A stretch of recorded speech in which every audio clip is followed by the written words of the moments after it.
नमस्कार, सीएनबीसी आवाज़ मोतीलाल ओसवाल स्टूडियो में आप सभी का स्वागत है। भारतीय मार्केट्स के लिए एक और शानदार मंडे और अगेन निफ्टी में सुबह एक हल्की से डिप और उसके बाद फिर शानदार रैली जो आई थिंक लगातार पिछले कई दिनों का ट्रेंड रहा है, आज भी वही। और देखिए एक बार किस तरीके से रैली आगे एक्सटेंड हो रही है। बैंक निफ्टी अब करीब 1000 पॉइंट ऊपर, निफ्टी 1000 पॉइंट ऊपर, मिड कैप में 1.5%, स्मॉल कैप में 1.5%, निफ्टी बैंक में 2% की रैली, शानदार मोमेंटम। इन सब पर करेंगे बातचीत। शो की शुरुआत करते हैं हेडलाइंस के साथ। बाजार में बुल्स की रफ्तार हुई और तेज, निफ्टी 300 अंक उछलकर 23,600 के पार इस साल के लिए पॉजिटिव में लौटा। मिड कैप और स्मॉल कैप शेयरों में भी जबरदस्त जोश। इस महीने अब तक 12% तक चले दोनों इंडेक्स। सिर्फ मार्च में निवेशकों की वेल्थ में 35 लाख करोड़ का इजाफा। निफ्टी बैंक में सबसे ज्यादा जोश, करीब 1000 पॉइंट की तेजी के साथ 52,600 के पार। पिछले 8 दिनों में करीब 7% का चल चुका है बैंक निफ्टी। आज का spotlight share Kotak Mahindra bank और 3 साल की ऊंचाई पर पहुंचा। वहीं आवाज बिग स्टॉक आईसीआईसीआई बैंक भी 52 हफ्ते की नई ऊंचाई पर। डिफेंस और रेलवे शेयरों की पुरानी थीम फिर हुई हॉट। रेलटेल और इरकॉन 4 से 6% ऊपर। एससीआई और हैल में भी 4 से 5% की रैली। इस महीने हैल 32% और भारत डायनामिक्स 38% उछला। रेल शेयरों में भी 20% तक की तेजी। ट्रक और बस सेगमेंट में विस्तार के लिए एसएमएल इसूजू में प्रमोटर का पूरा हिस्सा खरीद सकती है महिंद्रा एंड महिंद्रा। सूत्रों के मुताबिक दोनों कंपनियों की हुई बातचीत। 1400 से 1500 रुपए प्रति शेयर के वैल्यूएशन पर डील होने की संभावना। सीएनबीसी आवाज की सुपर एक्सक्लूसिव खबर। हेल्थ और लाइफ इंश्योरेंस के प्रीमियम पर जीएसटी पूरी तरह से माफ होने के आसार कम। सूत्रों के मुताबिक ग्रुप ऑफ मिनिस्टर 5% जीएसटी कर सकता है सिफारिश। आवाज एक्सक्लूसिव।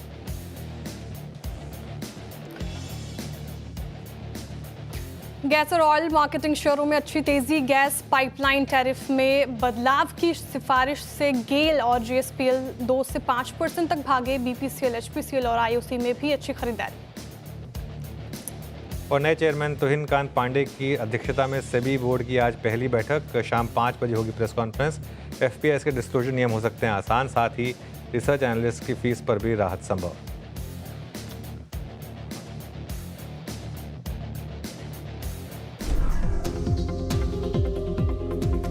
कि इंडसइंड बैंक का जो एक्सीडेंट है ये एक्चुअली बैंक निफ्टी के फेवर में काम कर सकता है, क्योंकि जो गिरेगा उसका वेट बहुत कम है, लेकिन वहाँ से जो पैसा निकलेगा उनके वेट बहुत ज़्यादा है। हायर वेटेड स्टॉक्स हैं। अब अगर ये चलने शुरू हो गए और अगर एफआई की सेलिंग थोड़ी सी रिड्यूस हो गई तो ये बैंक निफ्टी के लिए बड़ा पॉजिटिव होगा। और एक चीज़ हमने कही थी कि इंडसइंड बैंक का एक्सीडेंट एक्चुअली बैंक निफ्टी के लिए पॉजिटिव होगा। और वहाँ से आप देखिए बैंक निफ्टी रुका नहीं है, तब से 47 आई थिंक 800 के करीब का वो लेवल था। बैंक निफ्टी पर इस चैनल पर व्यू भी यही लिया गया है कि पोजिशनली अब इस बैंक निफ्टी में आप लॉन्ग रहिए, क्योंकि ये एक क्लियर कट साइंस दिखा रहा है जिस तरीके के मूव्स रहे हैं उसमें। अगर हम 51,000 के ऊपर बंद हुए और 1000 पॉइंट यहाँ से 51,000 के ऊपर बंद हुए तो बैंक निफ्टी का बड़ा ट्रेंड पॉजिटिव होगा। क्या है 51,000 पर? बैंक निफ्टी का 200 डे सिंपल मूविंग एवरेज। आज हम टेस्ट करने वाले हैं 200 डे मूविंग एवरेज 50,960 पर है। हम उसके ऊपर खुलने की शुरुआत कर रहे हैं। अगर यहाँ नहीं रुके आप क्लोजिंग पे तो और 1000 पॉइंट ऐड हो सकते हैं 52,000 तक। पिछले हफ्ते हमने बात की थी बैंक निफ्टी की। आई थिंक 47,800 से के स्टॉप के साथ हमने एक व्यू लिया था लॉन्ग का। 48,000 पर थे तब हम। अब 3,000 पॉइंट जुड़ चुके हैं उसमें आपके। ओके, बैंक निफ्टी में शानदार मूव्स आए और अब देखिए 51,660 पर। और एक चीज़ इस मार्केट में शॉर्ट नहीं करना है, कोई क्यूट ट्रेड के बारे में नहीं सोचना है, सिर्फ लॉन्ग रहना है। लगातार इस चैनल पर सिर्फ यही बात हुई थी। शानदार मोमेंटम मार्केट में। आज शेयर रहेंगे मेरे साथ शो में। Shreya, good afternoon. और देखिए नॉन स्टॉप रैली मार्केट में एक बार फिर से। और आज क्या हुआ, फिर से बाजार में एक गैप अप, बहुत हल्की सी छोटी सी डिप और उसके बाद फिर एक शानदार रन। और फैंसी डिप नहीं मिल रही है अब आपको। डिप मिल रही है लेकिन वो आपके कंफर्ट वाली डिप नहीं है, आपको लेना पड़ेगा उसी में। और उस डिप में लेने पे भी इंट्राडे में आज 200 पॉइंट भागा है निफ्टी। चलिए ठीक है, एग्जैक्ट लो पे नहीं लिया तब भी, लेकिन अगर हिम्मत करके लिया आपने ओपनिंग पर, वहाँ से भी 200 पॉइंट आप भागे हैं यहाँ पर। और मार्केट का मैसेज क्लियर है, लेना अब आपको रैली में ही पड़ेगा। हाँ, विद इन रैली आपको डिप मिल जाए छोटी मोटी इंट्राडे में, वो अलग बात है, लेना आपको रैली में ही पड़ेगा। अब बाजार आपको वो 22,100 22,200 वो नहीं देगा, भूल जाइए अब आप उसको। और as expected bank Nifty lead कर रहा है उसको, और आज भी देखिए बैंक निफ्टी ने, और मुझे याद नहीं है लास्ट टाइम बैंक निफ्टी पर इतनी जल्दी इतना ज़्यादा प्रॉफिट कब कमा के दिया होगा बैंक निफ्टी ने पोजिशनल ट्रेड पर, जो पिछले 4-5 दिन में जो एक व्यू लिया गया था इस चैनल पर, वहाँ से आपने देखा है। और शानदार मोमेंटम इस समय। देखते हैं खैर आखिरी के 1.5 घंटे में क्या होता है। Shreya, good afternoon. Good afternoon. बिल्कुल आखिरी के 1.5 घंटे क्या कुछ एक्शन दिखाएगा बाजार, उस पर नजरें रहेंगी। लेकिन जिस तरीके से लगातार छठा ट्रेडिंग सेशन है, बाजार में शानदार रैली देखने को मिल रही है। अनुज जी, एक तो पहले आपने क्या नब्ज पकड़ी बाजार की, शानदार तेजी, प्रोमो भी हमने देखा। अभी जिन्होंने भी आपकी बात सुनी होगी वो अच्छे खासे गेंद पे तो अभी फिलहाल बैठे होंगे। लेकिन सवाल यहाँ से ये कि अब आगे क्या स्ट्रैटेजी, क्या रणनीति वो अपनाएं? देखिए, मैं दिन में ना आज कम से कम 10 या 12 लोगों को डायरेक्ट मैसेज में भी रिप्लाई कर चुका हूँ। भाई हर कोई यही पूछ रहा है कि बुक कर लूँ क्या। मेरा जवाब वही है, क्यों, क्या जल्दबाजी। यही सवाल आपको याद होगा, मैंने फ्राइडे को भी पूछा था कि मतलब जब काउंटर सवाल पूछा, जब किसी ने मुझसे पूछा था कि बुक कर लूँ क्या, शॉर्ट कर लूँ क्या, मेरा जवाब होगा क्यों। क्या मार्केट ने आपको कोई सिग्नल दिया कि अब आपको बुक करना है? बहुत लोग कह रहे हैं मार्केट ओवरबॉट है। अरे 5 दिन की रैली मार्केट ओवरबॉट हो गया? 5 महीने से मार्केट गिर रहा था, 10 दिन तक मार्केट लगातार गिरा, 5 महीने तक मार्केट लगातार गिरता चला गया। तब ओवरसोल्ड था तो ठीक है, ओवरबॉट है तो दिक्कत है। और अभी भी आप ओवरबॉट, इस मार्केट को कहाँ से हम ओवरबॉट कहेंगे? 6 महीने का ट्रेंड देख लीजिए, 6 महीने में अभी भी 9% नीचे हैं। कहाँ से ओवरबॉट हो गया ये पता। ओवरबॉट वो लोग बोल रहे हैं जिन्होंने रैली मिस कर दिया, और जो अब चाहते हैं कि उनको मार्केट एक फैंसी डिप दे दे, जो अब होगा नहीं। मतलब देखिए, मार्केट में होने को कुछ भी हो सकता है, लेकिन अब जिस तरीके का मार्केट का टेक्सचर बनाया ना, पहले to answer your question, simple strategy मेरी जो उस दिन भी थी, लॉन्ग रहें, अपना स्टॉप लॉस ट्रेल करें बस। अब एक देखिए, एक दिन वो आपका ट्रेलिंग स्टॉप लॉस लगेगा, एक दिन लगेगा ट्रेलिंग स्टॉप लॉस। जिस दिन लगेगा उस दिन आप समझिए आपने 22,150 से लॉन्ग की शुरुआत की, आप 23,670 पर हैं, अब आप उसको 23,400 पर ले आए अपने ट्रेलिंग स्टॉप को। आज का लो 23,433, मेरी वही स्ट्रैटेजी रही है, प्रीवियस डे के लो पर ट्रेल कर लें, और इंटरडे में अगर अच्छा मूव मिल जाए तो उस दिन का लो। तो 23,400 के लो पर अपना स्टॉप लॉस को ले आए। लग गया, बैड लक, लेकिन तब भी आप इतना मोटा पैसा बना लेंगे। अब सोचिए, एक चीज़ सोचिए, अगर आपने फ्राइडे को बुक कर लिया होता तो आप आज इस रैली से मिस कर जाते। आज अगर आपका स्टॉप लॉस हिट भी हो गया, तब भी आप फ्राइडे के हाईएस्ट पॉइंट से ऊपर है। इस चीज़ को समझिए, तब भी आप फ्राइडे के हाईएस्ट पॉइंट से ऊपर है। सेम चीज़ हो सकती है कल हो जाए। आपने अगर आज के लोगों को स्टॉप लॉस लगाया तो कल एक बार के लिए हो सकता है मार्केट आपको एक और गैप, हो सकता है कल हम 23,800 क्रॉस कर ले। मतलब क्या सरप्राइज होगा। 23,500 से 23,550 का कोई और जोन मिले अगर आपको, तो उसमें ऐड करें अपनी एग्जिस्टिंग लॉन्ग्स में, और अब तक नहीं खरीदा तो वहाँ पे बाय करें। कॉल राइटर्स बुरी तरीके से फंसे हैं। अब यहाँ पर कोई कॉल राइटर बचा नहीं है। 23,500 पे थी कॉल राइटिंग जो भी थी, अब इसके बाद कोई कॉल राइटर का लेवल भी नहीं बचा। अब सीधा 23,800 से 24,000 पर है कॉल राइटिंग। और इसलिए मुझे लग रहा है कि एक्सपायरी में अगर 24,000 भी हिट हो जाए, जो मैंने सुबह एक व्यू लिया था, 24,000 से 24,200 तक भी हो सकता है निफ्टी में एक्सपायरी पर। कितना दूर रह गए हम? 600 पॉइंट दूर रह गए वहाँ से। डाउ फ्यूचर भी 300 पॉइंट ऊपर है इस समय, तो बिल्कुल ये हो सकता है। बैंक निफ्टी की जहाँ तक बात है, बैंक निफ्टी में मुझे लग रहा है कि बहुत जल्द आप 52,000 हिट कर सकते हैं। और आज सुबह भी ये व्यू लिया गया था कि अगर 200 डे मूविंग एवरेज पर नहीं रुके 50,980 पर, वो 51,000 पर, तो 52,000 का रास्ता खुलेगा। यहाँ पर लॉन्ग रहें, अपना स्टॉप लॉस बढ़ाकर अब 51,200 पर ले आएँ। 51,200 पर भी अगर आप ले आए अपना ट्रेलिंग स्टॉप लॉस, तो भी बैंक निफ्टी आपको आराम से 3,000 पॉइंट की रैली दे चुका होगा। बैंक निफ्टी में मैं एक और बोल्ड व्यू ले रहा हूँ कि आप अप्रैल सीरीज़ में शायद नया हाई भी लगा दें, मुझे हैरानी नहीं होगी। अर्निंग सीजन के टूल पकड़ने से पहले पॉसिबल है ये। आखिरकार जैसे कहते हैं बिग बैंक्स चलने लगे हैं Shreya, big banks, HDFC bank, Kotak, ICICI bank, ये चलने लगे एक एक करके। और इन स्टॉक्स ने क्या ज़बरदस्त आपको रैली कमा कर दी है। और सबसे बड़ा ट्रिगर रहा है FII की बाइंग। जिस तरीके से FII की बाइंग लौटी है, ये आपको एक बहुत शानदार मोमेंटम दे रही है। बिल्कुल।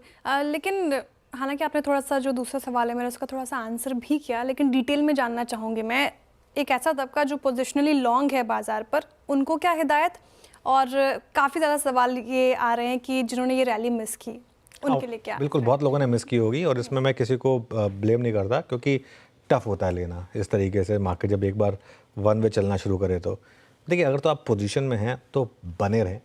अभी जो मैंने स्ट्रैटेजी बताई थी वो आपको डे ट्रेडर के हिसाब से बताई थी। अगर आप पोजीशन में हैं तो हर 300 पॉइंट की रैली पर, जैसे आज 300 पॉइंट की रैली हुई है, हर 300 पॉइंट की रैली पर अपना स्टॉप लॉस 300 पॉइंट ऊपर लाते रहें। बहुत सिंपल है ये, ठीक है। अब 23,670 पर आ गए हम, 23,800 की कॉल पर नज़र रखें, वहाँ पर काफ़ी कॉल राइटिंग हुई है। वो मुझे लग रहा है कि शायद आराम से उस तरफ हम बढ़ चले हैं यहाँ पर। ये रैली 24,000 पर रुकेगी श्रेया, या 24,500 पर रुकेगी, 25 पे रुकेगी, 25,500 पर रुकेगी, ऑल टाइम हाई वापस चली जाएगी, मुझे नहीं पता। और किसी को ये कोशिश भी नहीं करनी चाहिए। मार्केट पहले गिरेगा फिर चलेगा, पहले चलेगा फिर गिरेगा, उस पर नहीं आना हमको।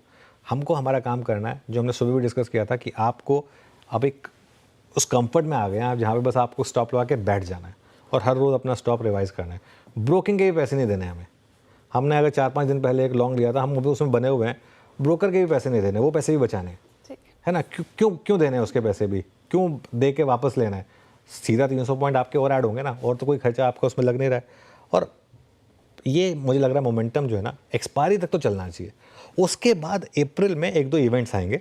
वो डोनाल्ड ट्रंप का एक वो जो टैरिफ वाला इवेंट है वो आएगा, हमारा अर्निंग सीजन आएगा, जिसमें अगर डिसअपॉइंटमेंट हुई तो शायद इस रैली के पंक्चर होने का चांस बढ़ेगा।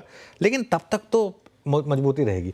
5 महीने की मंदी थी, 2 महीने तो चल सकते हैं ना, तो 2 महीने तो चलने दीजिए। सो कम से कम अभी भी बहुत लोग डिनाइल में इस मार्केट में, रैली पे भरोसा नहीं कर रहे हैं, अभी भी क्यों ट्रेड दे रहे हैं कि ऊपरी लेवल पे शॉर्ट कर दें। जब तक ये होता रहेगा ना, तब तक मेरा कॉन्फिडेंस इस मार्केट पे बरकरार रहेगा कि बने रहें इस मार्केट में।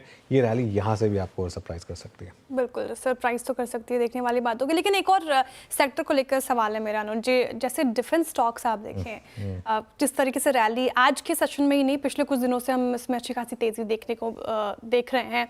2023 के पीक से 50 से 75% तक के स्टॉक्स करेक्ट हो गए, और वहाँ से देखें तो निचले स्तरों से 100% के करीब इन्होंने रिकवरी दिखाई है। मसगांव डॉक देख लें आप, 183% तक ये रिकवर हो चुका है। तो डिफेंस स्टॉक्स पे क्या लग रहा है, एक जस्ट एक रिलीफ रैली है या फिर ये सस्टेन करेगी अभी? हाँ, बहुत इंटरेस्टिंग सवाल है। इस महीने डिफेंस के शेयर 30, 40, 50% दौड़े हैं। बिल्कुल। मुझे लग रहा है कि यहाँ पर ना एक लोगों को सेंस ये मिल रही है कि government is back in action, और गवर्नमेंट बैक इन एक्शन की वजह से रेलवे और डिफेंस स्टॉक्स में एक ज़बरदस्त तेज़ी आई है वापस। और ये मुझे लग रहा है कि श्रेया आगे इसी तरीके से चलती रहेगी। मतलब मुझे हैरानी नहीं होगी अगर ये रैली और इसी तरीके से चलती रहे। अगेन इसमें एक बहुत बड़ा इशू ये भी था, हम भूल जाते हैं फरवरी इन सब स्टॉक्स के लिए बहुत ख़राब महीना था। अगर आप अभी भी इन स्टॉक्स का, फॉर एग्जांपल मैं हिंदुस्तान एरोनॉटिक्स का 6 महीने का अगर चार्ट आपकी स्क्रीन पर रखूं, इस महीने हिंदुस्तान एरोनॉटिक्स भले 30% भागा हो, 25 से 30% के करीब भागा हो, लेकिन अगर आप इसका 6 महीने का चार्ट देखेंगे तो देखिए अब जाकर ये अभी भी नेगेटिव है ना, क्योंकि फरवरी में गिरा इतना था ये, जनवरी और फरवरी में। हाँ, ये मार्केट का उसूल है, ये मार्केट का उसूल है। ऐसे सेक्टर जो हाई बीटा होते हैं, ऐसे सेक्टर जिसमें ऑलमोस्ट हर कोई पार्टिसिपेट करता है, उनमें जब रैली आती है तो इसी तरीके की आती है, और जब करेक्शन आती है तो वो भी ऐसी ही आती है, 40-40% की करेक्शन। करेक्शन में सबको बाहर करती है और उसके बाद आसानी से किसी को री एंटर नहीं करने देती है। इसके लिए बहुत लोगों का मानना होता है कि अगर आपने कोई थीम आइडेंटिफाई कर लिया, जो 10 साल की थीम है, एक और थीम है फॉर एग्जांपल कैपिटल मार्केट, ये थीम्स ऐसी होती हैं जिनमें आप एग्जिट एंट्री नहीं कर पाएंगे। अगर आपने एक 10 साल का व्यू ले लिया तो फिर वो आपको इसमें बीच बीच में इस तरीके के फेजेस में से गुजरना पड़ेगा, जिसमें मार्केट कई बार जाके आपको 6,000 पे जाके स्टॉक 4,000 भी आएगा, फिर वो 4,000 का वापस 7,000 8,000 होगा, ऐसे भी होगा। ये आप बेसिकली करना होगा। अच्छा, कुछ और डेटा पॉइंट्स में रखना चाह रहा था वैसे। इस महीने जो मार्केट में ज़बरदस्त तेज़ी रही है, कहते हैं फुल गर्मी मार्केट में इस महीने। निफ्टी 1500 पॉइंट चला है इस महीने, यानी कि 7% निफ्टी चला है। मिड कैप इंडेक्स देखिए आप, मिड कैप इंडेक्स 10% इस महीने चला है, और स्मॉल कैप इंडेक्स देखिए, स्मॉल कैप इंडेक्स में इस महीने 12% की तेज़ी आई है। सबसे ज़्यादा क्या चले हैं? सबसे ज़्यादा चले हैं energy 13%, metals 13%, PSU bank 12%, realty 11% और फार्मा करीब करीब 10%। एक्चुअली इसमें डिफेंस भी जोड़ देना चाहिए था, डिफेंस का भी एक इंडेक्स है, वो सबसे ज़्यादा चला है। IT इकलौता इंडेक्स है जो नहीं चला, IT इंडेक्स फ्लैट रहा है इस महीने। और कुछ इंडेक्स स्टॉक्स हैं जो 52 वीक हाई पर हैं या लाइफ टाइम हाई पर हैं। कोटक बैंक हो गया, बजाज फाइनेंस हो गया, ICICI बैंक हो गया, JSW स्टील हो गया। और अगर आप डिफेंस के स्टॉक्स का रिटर्न्स देखेंगे तो खैर बहुत ज़बरदस्त रही हैं सारे के सारे। तो इस तरीके के मूव्स रहे हैं। चलिए खैर, अब ट्रेंडिंग काउंटर्स और आज के कार्यक्रम का क्रम समझ लेते हैं। श्रेया, बताइए। जी बिल्कुल, शुरुआत करते हैं तेजी के ट्रेंडिंग स्टॉक्स के साथ। जिस तरीके से लगातार छठा ट्रेडिंग सेशन है जो बाजार में अच्छी खासी रैली हमें देखने को मिल रही है। अभी आपकी स्क्रीन पर वो सारे स्टॉक्स आएंगे, देखिए। चलिए शुरुआत करते हैं। आप देखें कोटक महिंद्रा बैंक अभी मेंशन भी कर रहे थे आप, 5% की तेजी यहाँ पे देखने को मिल रही है। एनटीपीसी ब्रोकरेजेस भी बुलिश थे सुबह, 4% की तेजी यहाँ पे देखने को मिल रही है। IRDA, Hindustan aeronautics, PB fintech, कल्याण ज्वेलर्स जैसे स्टॉक्स में करीब 5% की तेजी। इरिडा इनफैक्ट 9.5% के करीब उछल गया आज के सत्र में। लेकिन चढ़ते बाजार में कुछ ऐसे भी स्टॉक्स हैं जहां पे डेंट पड़ता नजर आया है। टाइटन इस लिस्ट में शामिल है 2.5%। इंडसइंड बैंक देखिए 2.5%।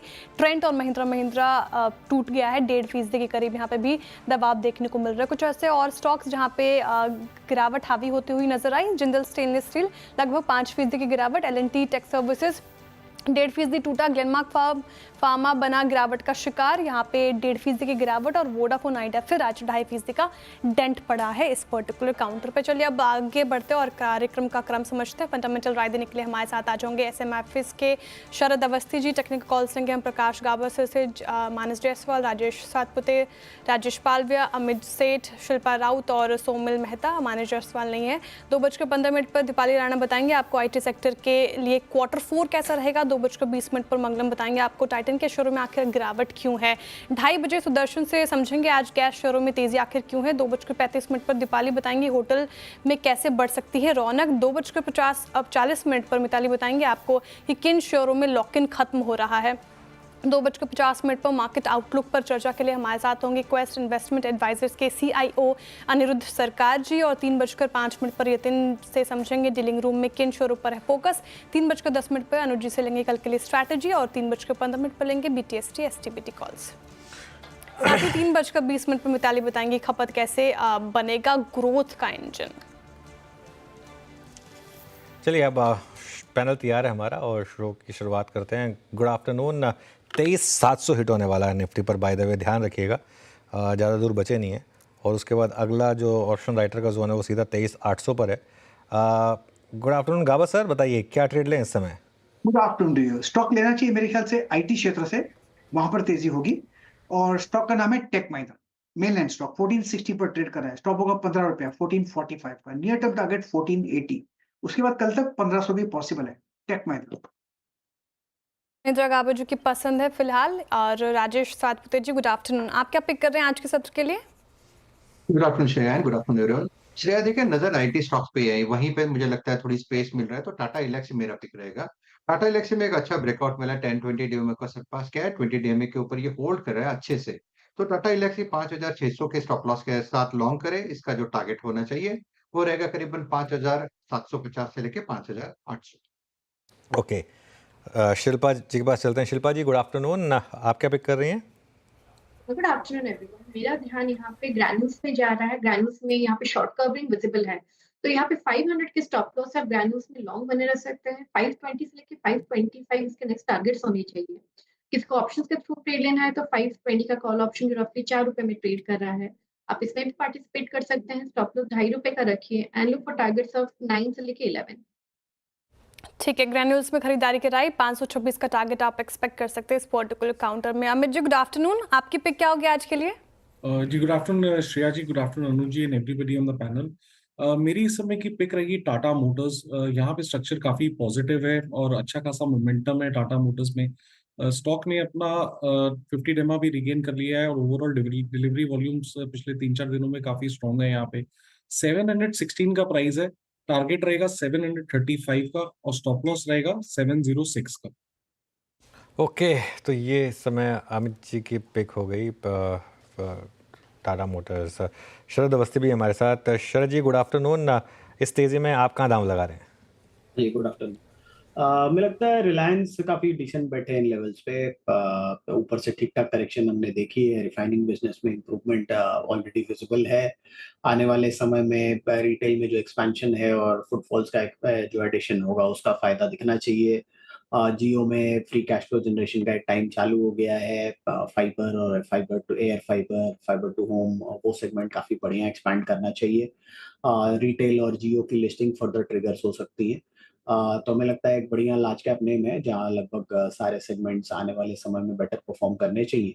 अर्निंग्स ग्रोथ टॉप लाइन वगैरह के लेवल पे बहुत ज्यादा रोबस्ट हम नहीं एक्सपेक्ट कर रहे हैं 6-7%, बट बॉटम लाइन के लेवल पे अगले साल हो सकता है अर्निंग्स में 17 से 18% की एक्सपेंशन हो।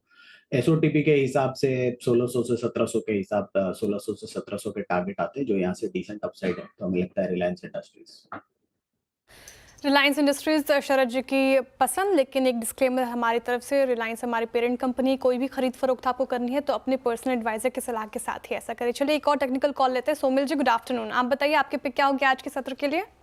मेरी पिक होगी एसीसी। इसमें एक inverted head and shoulder pattern बना है on the daily charts, momentum indicator buy में है और fresh high top high bottom formation बनना शुरू हुआ है। तो stop loss 1890, target 2100। Okay, ACC ये आपको यहाँ पर करना है बाय। चलिए आगे बढ़ते हैं। अब निफ्टी आईटी लेकर आइए ज़रा स्क्रीन पर। आज निफ्टी आईटी की फिर सुस्त शुरुआत हुई, लेकिन जैसा फ्राइडे को देखा था हमने, सेकेंड हाफ में शानदार रैली। इनफैक्ट आज भी निफ्टी को सेकेंड हाफ में सपोर्ट निफ्टी आईटी से मिला है। बैंक निफ्टी स्ट्रांग रहा है, लेकिन एडेड गेंस निफ्टी आईटी की वजह से मिले हैं। अब चौथी तिमाही के नतीजों पर बाजार की नज़र रहेगी, जहां आईटी कंपनियां अर्निंग्स की शुरुआत करेंगी। इस बार ऑब्वियसली चौथी तिमाही के नंबर्स के साथ साथ FY26 की गाइडेंस को लेकर भी नज़र रहेगी। इन्फोसिस गाइडेंस देता है, ध्यान रखिएगा। बाकी कंपनियां, TCS एक जेनरिक आउटलुक देता है, कुछ और कंपनियां हैं जैसे HCL टेक, वो फुल ईयर गाइडेंस देते हैं। CLSA ने एक रिपोर्ट निकाली है इसके आउटलुक पर, IT सेक्टर के आउटलुक पर। दीपाली के पास चलते हैं और जानते हैं क्या कह रहे हैं उस रिपोर्ट में। दीपाली, गुड आफ्टरनून, बताइए। आईटी को लेकर सीएलएसए का व्यू पॉजिटिव है और सीएलएसए का मानना यह है कि जितनी भी नेगेटिविटी थी, अनसर्टेनिटी थी डिमांड आउटलुक को लेकर, डील्स रिन्यूअल को लेकर, नई डील्स को लेकर, वो मौजूदा लेवल्स पर अब प्राइस्ड इन हो चुकी है। इनफैक्ट जो इतना सारा पेसिमिज्म हमने आईटी स्पेस में देखा है, वो इसलिए देखा है कि कहीं ना कहीं डर था कि अर्निंग्स कट आ सकते हैं और इसीलिए गिरावट देखने को मिली है। और इनफैक्ट इस साल की शुरुआत से लेकर अब तक यानी वाईटीडी परफॉर्मेंस देखें तो निफ्टी के रिटर्न्स तो पॉजिटिव हो चले हैं, लेकिन निफ्टी आईटी अभी भी 13.5% नेगेटिव रिटर्न के साथ ट्रेड कर रहा है इस रिकवरी के बावजूद भी। तो यहाँ पर अब जो नेगेटिव एनवायरनमेंट था वो प्राइस्ड इन होते हुए दिखाई दे रहा है इन लेवल्स पर, ये सीएलएसए का मानना है। हालांकि सीएलएसए ने कहा है कि ऐसा कुछ नहीं है कि बहुत ब्राइट स्पॉट्स इस बार के अर्निंग्स में दिखेंगे। मानना यह है सीएलएसए का कि जो डिस्क्रिशनरी स्पेंड है वो 1 से 2 क्वार्टर तक पोस्टपोन हो सकता है, इस तरह की कमेंट्री मैनेजमेंट की तरफ से आ सकती है। रिटेल और मैन्युफैक्चरिंग दो ऐसी पॉकेट्स रहेंगे जहां पर डायरेक्ट टैरिफ इंक्रीज का इम्पैक्ट देखने को मिल सकता है। साथ ही FY26 के लिए जो constant currency revenue growth estimate है वहां भी 3 से 4% का डिक्लाइन एक्सपेक्टेड है इस बार के अर्निंग्स में। सीएलएसए ने इन्हीं सब बेसिस पर जो FY26 के EPS है उसमें कट किया है 1 to 3% का, रूपी डिप्रिसिएशन की वजह से भी। और साथ ही ये कहा है कि इस बार के अर्निंग्स में जो फोकस रहेगा मैनेजमेंट की कमेंट्री में भी, वो रहेगा ऑप्टिमाइजेशन ऑफ डील्स पर, क्योंकि जो एनवायरमेंट है वो अभी भी अनसर्टेन बना हुआ है। अगर स्टॉक स्पेसिफिक देखें तो सीएलएसए का HCL टेक पर जो व्यू है वो पॉजिटिव है। उन्होंने रेटिंग होल्ड से बढ़ाकर आउट परफॉर्म की है और उनका मानना यह है कि FY26 में अपने पीयर्स को रेवेन्यू ग्रोथ के मुकाबले आउट परफॉर्म कर सकता है HCL टेक। वहीं विप्रो, TCS और इन्फोसिस, HCL टेक, इन सब की बात करें तो यहाँ भी सीएलएसए की जो रेटिंग है वो आउट परफॉर्मेंस की है। LTI माइंट्री पर सीएलएसए का मानना है कि जो वैल्यूएशंस हैं वो अभी भी थोड़ी सी रिच बनी हुई है, अंडर परफॉर्म कर सकता है ये, इसीलिए यहाँ पर होल्ड की रेटिंग उन्होंने दी है। लेकिन अगर हम हर कंपनी के रेवेन्यू ग्रोथ एक्सपेक्टेशंस की बात करें तो सीएलएसए का मानना है FY26 के हिसाब से कि इन्फोसिस 2 to 5% की constant currency revenue growth report कर सकती है। एबिटा मार्जिन्स 20 to 22% के बीच में रह सकते हैं। HCL टेक 3 to 5% की constant currency revenue growth report कर सकता है। एबिट मार्जिन्स 18 to 19% पर रह सकती है। ओवरऑल FY26 की बात हो रही है। वहीं 0 to -2% constant currency revenue growth guidance रह सकती है विप्रो की तरफ से। तो हर कंपनी की तरफ से अलग अलग परफॉर्मेंस एक्सपेक्टेड है, लेकिन कुछ सेलेक्ट कंपनीज है जो कि बेटर कर सकती हैं। लेकिन इस बार के ओवरऑल अर्निंग्स में आगे के डील आउटलुक पर नजरें रहेंगी और कट्स हालांकि रह सकते हैं एबिट मार्जिन्स में भी और गाइडेंस में भी। बिल्कुल, शुक्रिया मिताली तमाम जानकारी के लिए। तो सीएलएसए को Q4 में कम उम्मीद है आईटी पैक्स को लेकर कि कुछ ऐसे स्टॉक्स उन्होंने गिनाए जहां पे वो ओवरवेट हैं और कुछ काउंटर्स उनको पसंद आ रहे हैं। अनुज जी, आईटी सेक्टर काफ़ी मार झेली इस पर्टिकुलर सेक्टर ने पिछले कुछ दिनों में, लेकिन आज हालांकि बाजार में रैली जिस तरीके से देखने को मिल रही है, आईटी भी उसमें सपोर्ट करता हुआ नजर आ रहा है। सीएलएसए को Q4 से कुछ खास उम्मीद लग नहीं रही। आपकी क्या रणनीति कहती है, आपका क्या टेक होगा आईटी सेक्टर को लेकर? देखिए, मेरा क्या व्यू है उससे ज़्यादा वर्डिक्ट देता हूँ बाजार क्या कर रहा है। और आई थिंक 2 दिन से बाजार पहले वो आप एक्सेंचर के नंबर के बाद देखिए, फ्राइडे को मार्केट के पास परफेक्ट रीज़न था कोलैप्स करने का, नहीं किया, खुला नीचे 800 पॉइंट, पूरा रिकवर हो गया और डे हाई पर बंद हुआ। आज फिर खुला नीचे लेकिन रिकवर हो गया। आई थिंक हम एक स्टेज पे पहुंचते हैं जहां पर आप, जैसे हमने आई थिंक पिछले हफ्ते एक बात की थी कि एक स्टेज आएगी जिसमें आईटी मंदी को प्राइस इन कर लेगा। उसके बाद अगर मंदी आ गई तो प्राइस में, अगर मंदी नहीं आई तो बहुत ही अच्छी चीज़ है। खैर जो भी है, अब जो यहाँ पर कंपनीज आकर बोलेंगी उसके बाद आई थिंक बहुत कुछ उसके ऊपर डिपेंड करेगा और फिर आई थिंक एक फ्रेश व्यू लेंगे। लेकिन ऑब्वियसली अभी भी आई थिंक ये कहना बहुत शायद जल्दबाजी होगा कि मार्केट बस सब कुछ अब नॉर्मल हो गया और यहाँ से सब हंकी डोरी है। लेकिन प्राइस पैटर्न कुछ कह रहा है कि लोअर लेवल पे बाइंग आ रही है। खासतौर से काफ़ी बीटन डाउन स्टॉक्स हैं, जैसे ओरेकल फाइनेंशियल है या KPIT है। आई थिंक ऐसे कुछ स्टॉक्स हैं जहाँ पर आप थोड़ी सी तेज़ी आप देख रहे हैं और इनमें मुझे लग रहा है कि थोड़ा सा मूव्स जो है ना वो आगे जाके और बढ़ सकते हैं। जो स्पेशली जो AI से रिलेटेड कंपनियां हैं, ओरेकल की बात भी हो रही थी, ओरेकल के साथ साथ KPIT, इन 2-3 कंपनियों पर आप नज़र रख सकते हैं। तो ये एक व्यू रहेगा। चलिए, हाँ कुछ कह रही थी आप? जी, मैं ये पूछ रही थी शरद जी से कि कोई ऐसे स्टॉक्स आपको IT सेक्टर से पसंद आ रहे हैं? देखिए, हमारा ये मानना है कि पॉजिटिव सरप्राइजेस जो पूरी स्पेस है, जनरली ये करेक्शन के बाद तो मेरा ये मानना है कि जो ओवर क्राउडेड ट्रेड था वो खत्म हो गया है। CLA से जो बोल रहा है लगभग मेरा भी व्यू वही है कि यहाँ से अब इम्प्रूवमेंट की आप गुंजाइश रख सकते हैं अक्रॉस द बोर्ड ज्यादातर IT स्टॉक्स में, क्योंकि अब वैल्यूएशंस काफी कंफर्टेबल है। लेकिन अगर टॉप बेट्स लेना हो जहाँ पॉजिटिव सरप्राइजेस आ सकते हैं, तो मुझे लगता है आने वाले समय में टेक महिंद्रा एक कंपनी हो सकती है जहाँ जो मैनेजमेंट चेंजेस हुए उसका जो इम्पैक्ट आता है वो मिलता है। और LTIM पे मेरी चॉइस थोड़ी अलग है। मुझे लगता है जो मर्जर से सिनर्जी और बेनिफिट्स वगैरह आने हैं, इतना कम ओवरलैपिंग बिजनेस है दोनों कंपनीज में, उसका फायदा वो जैसे जैसे उठाते हैं वहां पे हो सकता है थोड़ा पॉजिटिव सरप्राइज आपको मिले in terms of deal sizes, in terms of margin improvements. तो मुझे लगता है ये दो कंपनीज हैं वेल नोन फ्रंटलाइन कंपनीज में जहाँ थोड़ा पॉजिटिव सरप्राइज हमें आने वाले समय में मिल सकता है। ओके, चलिए आगे बढ़ते हैं। एक स्टॉक जो इस बुल रन में पार्टिसिपेट नहीं कर रहा है वो है टाइटन। आज भी स्टॉक अपने 52 वीक लो के करीब है। इनफैक्ट आज की ट्रेड में भी 2.5% स्टॉक नीचे है। सुबह भी जो बात हो रही थी कि अगर दो स्टॉक अभी भी 52 वीक लो के करीब हैं, दोनों टाटा ग्रुप के हैं, एक टाइटन एक TCS। शेयर पे गिरावट के क्या कारण हैं, साथ ही एनालिस्ट के क्या व्यू हैं, मंगलम से समझते हैं। मंगलम, टाइटन क्यों नहीं शाइन कर रहा है इस मार्केट में? सबसे बड़ा रीज़न ये है कि गोल्ड प्राइसेस काफ़ी शाइन कर रहे हैं। तो जब गोल्ड प्राइसेस काफ़ी शाइन करते हैं तो लोग डायमंड नहीं खरीदते हैं, गोल्ड कभी अपनी परचेजेस जो हैं थोड़ी सी पोस्टपोन कर देते हैं, या उन्होंने समझो एक बजट बनाया हो कि इस शादी में हम लाख रुपए का सोना खरीदेंगे, तो वो वॉल्यूम ग्रोथ नहीं आती है सोने में। लाख रुपया ही रहता है, भले ही सोना कितना भी खरीदें वो। तो as a result of which लोग सोच रहे हैं कि जो ग्रोथ एक्सपेक्टेशंस बिल्ड की थी टाइटन को लेके आगे, वो शायद थोड़ा सा धीमा पड़ सकता है। मोमेंटम को अगर आप देखें तो फोर्थ क्वार्टर का जो एस्टिमेट है एम्बिट का और कंसेंसस का 22 से 29% था।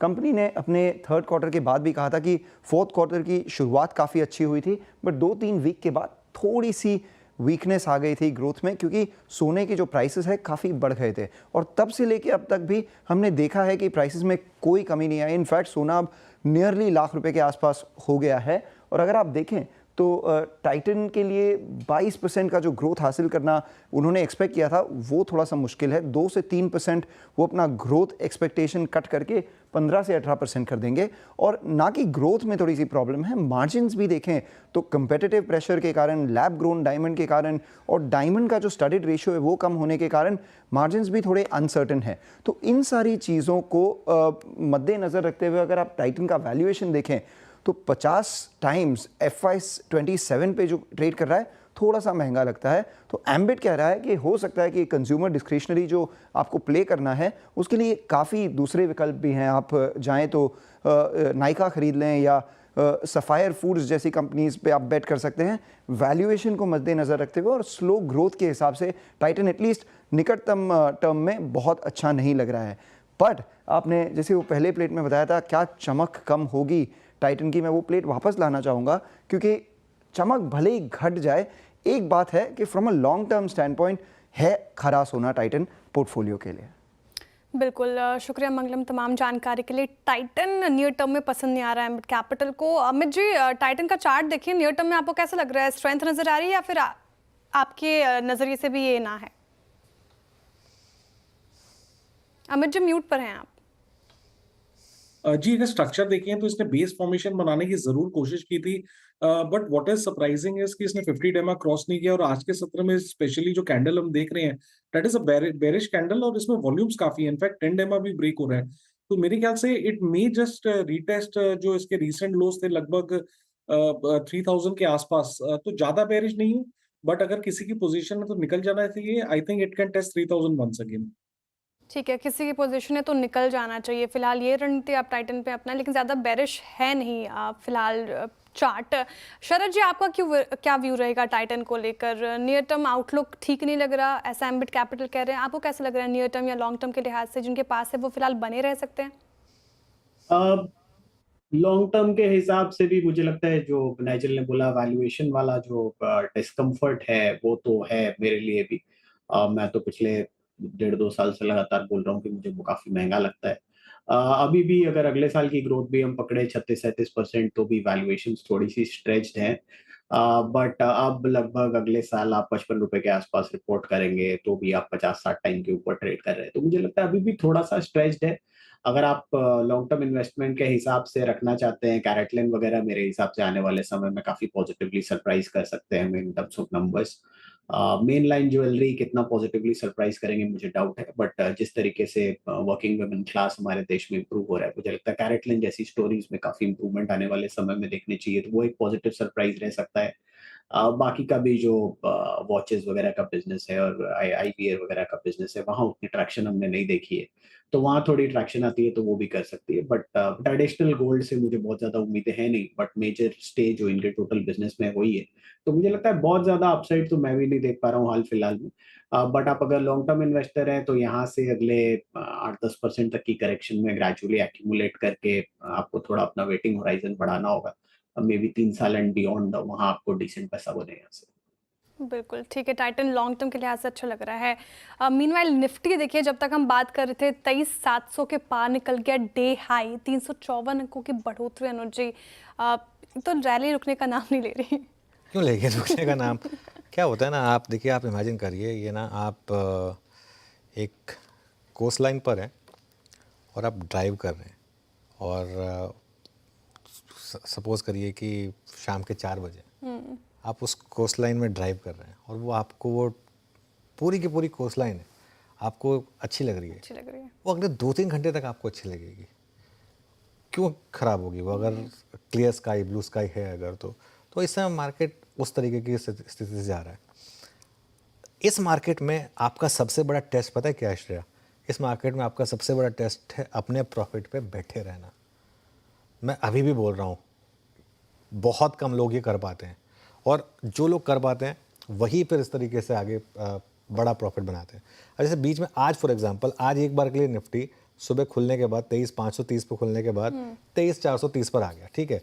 आज सुबह जो हमारा निफ्टी पर व्यू था, एक बार जो सुबह की व्यू में हमने एक बाइंग का जो सुबह जो बाय का जोन दिया था हमने, फॉर एग्जांपल वो था, मैं बताता हूँ आपको करीब, मैं इसलिए कह रहा हूँ क्योंकि जरूरी नहीं कि वो आ जाए। जैसे 23,525 से 23,575 का एक नहीं 23 थोड़ा सा गड़बड़ हो रही है, लेकिन जो भी है, मैं कह रहा हूँ कि ज़रूरी नहीं कि आपको जोन मिले।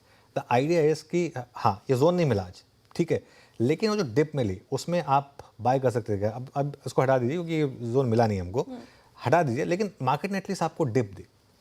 अब उस डिप में ना बहुत लोगों ने जो कल से परसों से लॉन्ग हो गए, ये सोचकर कि यार अब शायद मार्केट कोलैप्स हो रहा है, अब मैं हटा देता हूँ अपनी पोजीशन, वहाँ पर आपको ऐड करना है। अब देखिए, ये मार्केट में आप अपर लेवल पे ऐड कर सकते हैं क्या? सपोज एक तो आपने 22,150 पे छोटी क्वांटिटी ली थी, 22,500 पे ऐड करा था, 23,500 पे आप ऐड कर सकते हैं क्या? बड़ा सवाल। जो मैं सबसे सक्सेसफुल ट्रेडर्स को जानता हूँ, जो पर्सनली जिनको मैं जानता हूँ ना, उन्होंने सबसे ज़्यादा पोजीशन अपनी फ्राइडे को ऐड करी होगी, जब मार्केट ने आपको एक क्लियर साइन दे दिया था कि अब यहाँ से ये ब्रेकआउट के लिए तैयार है। अब अगर आपका व्यू ये है कि 24,050 या 24,200 तक एक्सपायरी पॉसिबल है, क्या आप अगली डिप में ऐड कर पाएंगे? और अगली डिप हो सकता है आपको मिल जाए 23,620 तक मिल जाए, हो सकता है 23,590 की मिल जाए। I am just giving some numbers, कुछ भी रैंडम नंबर्स हो सकते हैं वो। अच्छा, बहुत लोग मैं जानता हूँ जो कह रहे हैं कि अब एक बार के लिए बुक कर लीजिए, उसके बाद हम री एंटर करेंगे। प्रॉब्लम यहाँ आएगी कि फिर आप री एंटर नहीं कर पाए तो क्या होगा? अगर आपने जैसे थर्सडे को भेज दिया था, फिर आप नहीं री एंटर कर पाए तो क्या होगा? अभी 23,700 क्रॉस हुआ है, मुझे लग रहा है 23,800, 23,900, 24,000 तो क्रॉस होने दीजिए। और एक चीज़, आप एक और चीज़ को मत भूलिए जो स्क्रीन पर बार बार फ्लैश हो रही, डॉलर रुपी। डॉलर रुपी देखिए आप, जो 88 वाला डॉलर रुपी था वो अब 85.5 पर आ गया। ढाई रुपये की मजबूती आई है डॉलर रुपये में। और डॉलर रुपये जिस तरीके से स्ट्रांग हुआ है, आज भी अगर आपको बड़ी एफआई की बाइंग दिख जाए 4-5 हज़ार करोड़ रुपए की, तो सरप्राइज मत होइएगा। फ्राइडे का चलिए आपने कह दिया कि फुटसे की रीबैलेंसिंग की वजह से था, बिल्कुल था। उससे पहले दिन तो बाइंग आई थी।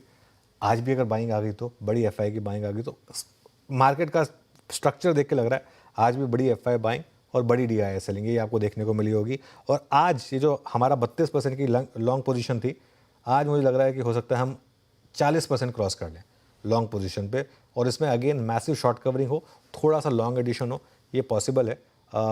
और to cut a long story short, ये मार्केट अब 23,700 मेरे हिसाब से नहीं रुकना चाहिए। अगले 3 दिन तो ये कोई भी ट्रेंडिंग सीरीज जब होती है ना, वो अपने ट्रेंड के हाईएस्ट पॉइंट पर, अगर अप ट्रेंडिंग सीरीज हो या लोवेस्ट पॉइंट पर, स्पेशली अगर टर्न अराउंड जो है वो सीरीज के दौरान आया हो। ये टर्न अराउंड सीरीज के मिड पॉइंट में आया था। सीरीज के मिड पॉइंट तक तो बहुत नेगेटिव थे, वहां से मार्केट घूमा है। अब ये एकदम हाईएस्ट पॉइंट पर जाकर बंद होगा सीरीज के। बिल्कुल ठीक है। अब उम्मीद करते हैं ऐसी ही रैली हम मार्केट में आगे भी हमें देखने को मिले, और रुपया करीब 4 महीने की ऊंचाई पर है, ये भी एक पॉजिटिव रहेगा। चलिए अब आगे बढ़ते हैं और देखते हैं कि कुछ और विषय पे बात करते हैं। हेल्थ और लाइफ इंश्योरेंस की प्रीमियम पर जीएसटी पूरी तरह से माफ होने के आसार कम लग रहे हैं, और सूत्रों के मुताबिक इस मुद्दे पर गठित ग्रुप ऑफ मिनिस्टर 5% जीएसटी की सिफारिश कर सकता है। इस खबर पर ज्यादा जानकारी के लिए मेरे सहयोगी आलोक प्रियदर्शी मौजूद हैं। बताइए आलोक जी, क्या है खबर? बिल्कुल, देखिए, हेल्थ और लाइफ इंश्योरेंस के प्रीमियम पर पूरी तरह से जीएसटी माफ होने की उम्मीद कर रहे लोगों को निराशा हाथ लग सकती है। सीएनबीसी आवाज को सूत्रों से जानकारी मिली है कि इंश्योरेंस रेगुलेटर यानी आईआरडीआई की रिपोर्ट आने के बाद इस मुद्दे पर गठित ग्रुप ऑफ मिनिस्टर्स में जीएसटी रेट को लेकर सहमति नहीं बन पा रही है। दरअसल इंश्योरेंस कंपनियों ने मांग करी थी कि इनपुट टैक्स क्रेडिट के साथ 12% जीएसटी लगाया जाए, क्योंकि अगर जीएसटी को जीरो किया जाता है तो ऐसे में प्रीमियम बढ़ सकते हैं। दूसरी तरफ सरकार को ये आशंका है कि 0% जीएसटी करने से एक तो कंपनियों को इनपुट टैक्स क्रेडिट का फायदा नहीं होगा, और दूसरी तरफ करीब सालाना 3,500 से 4,000 करोड़ रुपए का रेवेन्यू लॉस भी हो सकता है। लिहाजा जो बीच का रास्ता बचता है 5% विथ इनपुट टैक्स क्रेडिट, इस पर अगली बैठक में ग्रुप ऑफ मिनिस्टर्स में सहमति बन सकती है। ग्रुप ऑफ मिनिस्टर्स की अगली बैठक अप्रैल महीने में हो सकती है, और जीएसटी काउंसिल की जो बैठक होती है जिसमें इस पूरे मुद्दे पर अंतिम फैसला हो सकता है, वो बैठक मई महीने में हो सकती है। तो कुल मिलाकर जो हेल्थ इंश्योरेंस और लाइफ इंश्योरेंस जिसको लेकर ग्रुप ऑफ मिनिस्टर्स ने दिसंबर महीने में अपनी रिपोर्ट में कहा था कि सीनियर सिटीजन और 5 लाख तक के कवर वाले पर जीएसटी को जीरो कर दिया जाए, उस पर सहमति नहीं बन पा रही है। ओके, इंश्योरेंस स्टॉक्स में लेकिन तेज़ी खैर शानदार रही है। आलोक, शुक्रिया इस पूरी जानकारी के लिए। तेज़ी अच्छी है यहाँ पर। चलिए, राजेश पालवी भी जुड़े हैं हमारे साथ शो में, उनकी ट्रेड ले लेते हैं। Rajesh ji, good afternoon. बताइए क्या रहेगी आपकी trade? Good afternoon Anuj ji, good afternoon everyone. So trade banking sector से ही रहेगी, और उसमें हमें पीएसयू बैंक में एसबीआई यहाँ पे पसंद आ रहा है। जिस तरीके से स्टॉक में आज एक मोमेंटम बना, और पूरे पीएसयू बैंकिंग बास्केट में भी एक अच्छा मोमेंटम है। बैंक निफ्टी तो एक अच्छे जोन में ट्रेड कर ही रहा है। तो यहाँ पे एसबीआई में हमें लगता है कि ये मोमेंटम एक्सटेंड होते हुए दिखेगा। 795 800 की तरफ स्टॉक बढ़ते हुए दिख सकता है। तो एसबीआई फ्यूचर बाय किया जा सकता है with stop loss of 767। Okay, SBI पर आप बाय ले सकते हैं। एसबीआई ध्यान रखिएगा, अभी भी काफ़ी इसमें जगह बाकी है, क्योंकि अपने हाई से अभी भी ये स्टॉक काफ़ी नीचे। आई थिंक इसका हाई, जून का हाई पिछले साल 904 या 912 रुपये था, जो इसका प्रिवेलिंग 52 वीक हाई है, और अभी भी ये स्टॉक आपको 776 पर ट्रेड करता हुआ दिखाई देगा। 1 साल का चार्ट दिखा दीजिए इसका ज़रा, उसमें आपको वो लेवल दिखाई देगा जिसकी मैं बात कर रहा था। 904 या 912, दो में से एक लेवल था। 912 था इसका 52 वीक हाई, जून में लगा था वो, और वहाँ से अभी भी खैर स्टॉक थोड़ा सा नीचे ही। 3 जून 2024 उस दिन इसने लगाया था ये 52 वीक हाई, और 52 वीक लो तो अभी लगाया था रिसेंटली 3 मार्च 2025 को। वहाँ से शानदार रिकवरी आपको इस ट्रेड में आती हुई दिखाई दी है। एक बार इंडियन होटल्स का स्टॉक देखते हैं, क्योंकि ये एक और स्टॉक है जो करेक्ट हुआ था बेयर मार्केट में, लेकिन अब बहुत तेज़ी से अपने प्रीवियस हाइज की तरफ बढ़ रहा है। 841 पर इस समय इंडियन होटल्स का शेयर रहा। होटल सेक्टर के लिए Q4 और आने वाला समय शानदार रह सकता है। होटल सेक्टर में तेज़ी के ट्रिगर्स बताने के लिए एक बार फिर से दीपाली के पास चलते हैं। दीपाली बताइए। थैंक यू अनुज। और इनफैक्ट होटल स्टॉक्स की परफॉर्मेंस भी देखेंगे तो सिर्फ एक दो होटल स्टॉक्स ही ऐसे हैं जो कि YTD रिटर्न जिनके 20-25% नेगेटिव साइड पर है, अदरवाइज सभी स्टॉक्स या तो फ्लैट हैं या पॉजिटिव साइड पर हैं या फिर सिर्फ 5-7% ही नीचे हैं। अब ट्रिगर्स की बात करें तो वेरियस फैक्टर्स हैं जो इस पूरी ही इंडस्ट्री को यहाँ से आगे जाते हुए सपोर्ट करेंगे। ऑनगोइंग IPL तो एक लेटेस्ट ट्रिगर है ही जिससे ऑक्यूपेंसी बढ़ती हुई दिखाई दी है और जो कि फर्दर एनहांस भी होगी। इसके अलावा रिसेंटली जो इंटरनेशनल टूरिस्ट एक्टिविटी है वो इंक्रीज हुई है और ये फर्दर और एग्रेवेट हो सकती है, बढ़ सकती है, क्योंकि वीकर रुपए की वजह से भी एक सपोर्ट मिलेगा इंटरनेशनल टूरिस्ट एक्टिविटी बढ़ने के पीछे। डोमेस्टिक लीजर ट्रैवल में तो इंक्रीज देखने को मिला ही है। इसके अलावा मीटिंग्स, इंसेंटिव्स, साथ साथ कॉन्फ्रेंसेस, एग्जीबिशंस, यहाँ भी एक अपसर्ज आगे एक्सपेक्टेड है और साथ ही अपकमिंग समर सीजन तो डिमांड को बूस्ट करेगा ही। अगर हम एक्सपेक्टेशंस की बात करें, ये तमाम ब्रोकरेज रिपोर्ट्स जो रिसेंटली आई हैं उसके बेसिस पे क्रक्स निकाला गया है, तो मार्च 2025 के एक्सपेक्टेशंस काफ़ी ब्राइट साइड पर है। रिजल्ट्स इस सीजन के अच्छे एक्सपेक्टेड हैं। Q3 भी इन कंपनियों का काफी बेहतर रहा था और Q4 भी बेटर एक्सपेक्टेड है। जो कोल्ड प्ले का इंडिया टूर हुआ, साथ ही साथ महाकुंभ मेला की वजह से भी ऑक्यूपेंसी हाई लेवल्स पर रही। कंपनियां अच्छे प्रॉफिट्स रिपोर्ट कर सकती हैं क्योंकि सप्लाई शॉर्टेज थी, इसीलिए रेट्स हायर साइड पर रहे हैं। इनफैक्ट जो एवरेज रूम रेट है वहां पर एक नोटेबल इंप्रूवमेंट एक्सपेक्टेड है और अनुमान तो ये लगाया जा रहा है कि डबल डिजिट ग्रोथ देखने को मिल सकती है इस क्वार्टर में एवरेज रूम रेट में। इकरा का भी एक रीसेंट टेक आया था जिसमें उनका मानना है कि जो पूरी इंडस्ट्री है वो 2024-25 में 7 से 9% तक ग्रो हो सकती है। अगर तमाम ब्रोकरेजेस व्यूज की बात करें टू बी प्रिसाइज, तो उनका मानना है कि जो सप्लाई रहेगी FY24 से FY28 के बीच में वहां पर 5 से 6% की ग्रोथ देखने को मिलेगी, लेकिन जो डिमांड है वहां पर 10% की ग्रोथ, यानी जितनी सप्लाई, जितने नए एडिशंस आएंगे कंपनियों की तरफ से उससे डबल क्वांटम में डिमांड इंक्रीज होते हुए दिखाई देगी। कंपनियों ने काफी कॉस्ट कटिंग इनिशिएटिव्स भी लिए हैं कोविड के बाद से, तो उससे मार्जिन्स आगे स्ट्रॉन्ग ग्रो होते हुए नजर आएंगे। काफी सारे नए एडिशन ज्यादातर प्लेयर्स के होते हुए दिखाई दे रहे हैं, जिसकी वजह से एक्सपेक्टेशंस ये है कि जो कंपाउंडेड एनुअल ग्रोथ रहेगी एबिटा में वो 15 से 20% रह सकती है अगले 3 सालों में। इनफैक्ट गवर्नमेंट ने भी जो इस बार के बजट में अनाउंसमेंट की है, काफी सारे अनाउंसमेंट की हैं जो इस पूरे सेक्टर को बूस्ट करेगी, जिसमें 50 टूरिस्ट स्पॉट के डेवलपमेंट की बात हो रही है, ई वीजा को और स्ट्रीमलाइन करने की बात हो रही है। तो ये कई सारे फैक्टर्स हैं जो कि सपोर्ट करेंगे। अगर हम टारगेट्स की बात करें तमाम होटल स्टॉक्स की, तो आप शैलेट होटल को फंक्शंस उठा के देख लेंगे तो यहाँ पर ICICI securities, Prabhudas Lilladher, JM financial, Macquarie, Antique सभी का व्यू पॉजिटिव है। 1017 से लेकर 1150 तक के टारगेट्स इस स्टॉक में आते हुए दिखाई दिए हैं, तो तमाम ब्रोकरेजेस पॉजिटिव हैं इस स्टॉक पर। साथ ही बात करें लेमन ट्री की, तो यहाँ से भी मौजूदा लेवल से एक अच्छी अपसाइड एक्सपेक्टेड है। मोतियाल ओसवाल के 190 के टारगेट हैं, प्रभुदास लीलाधर 173, ICICI सिक्योरिटीज 173 और मैक्वारी 210। इंडियन होटल देखिए बहुत करेक्ट भी नहीं हुआ है और यहाँ पर मैक्वारी के तो 840 के टारगेट है, लेकिन मोतियाल ओसवाल मानता है कि 960 के टारगेट्स यहाँ भी देखने को मिल सकती है और यहाँ भी बाय की ही रेटिंग दी गई है। ITC होटल, यहाँ पर तो मैक्वारी ने तो रिसेंटली कवरेज भी शुरू की है, लेकिन तमाम हाउसेस का व्यू भी पॉजिटिव है। जेफरीज ने 240 के टारगेट्स दिए हैं, एम्बिट कैपिटल ने 230 के टारगेट दिए हैं। तो ये तमाम शेयर्स हैं जहां पर ज्यादातर हाउसेस पॉजिटिव हैं और एक अच्छी ग्रोथ ना ही सिर्फ Q4 में बल्कि आगे के लिए एक्सपेक्टेड है इस पूरे ही स्पेस में। बिल्कुल, तो होटल सेक्टर को लेके ब्रोकरेजेस बुलिश।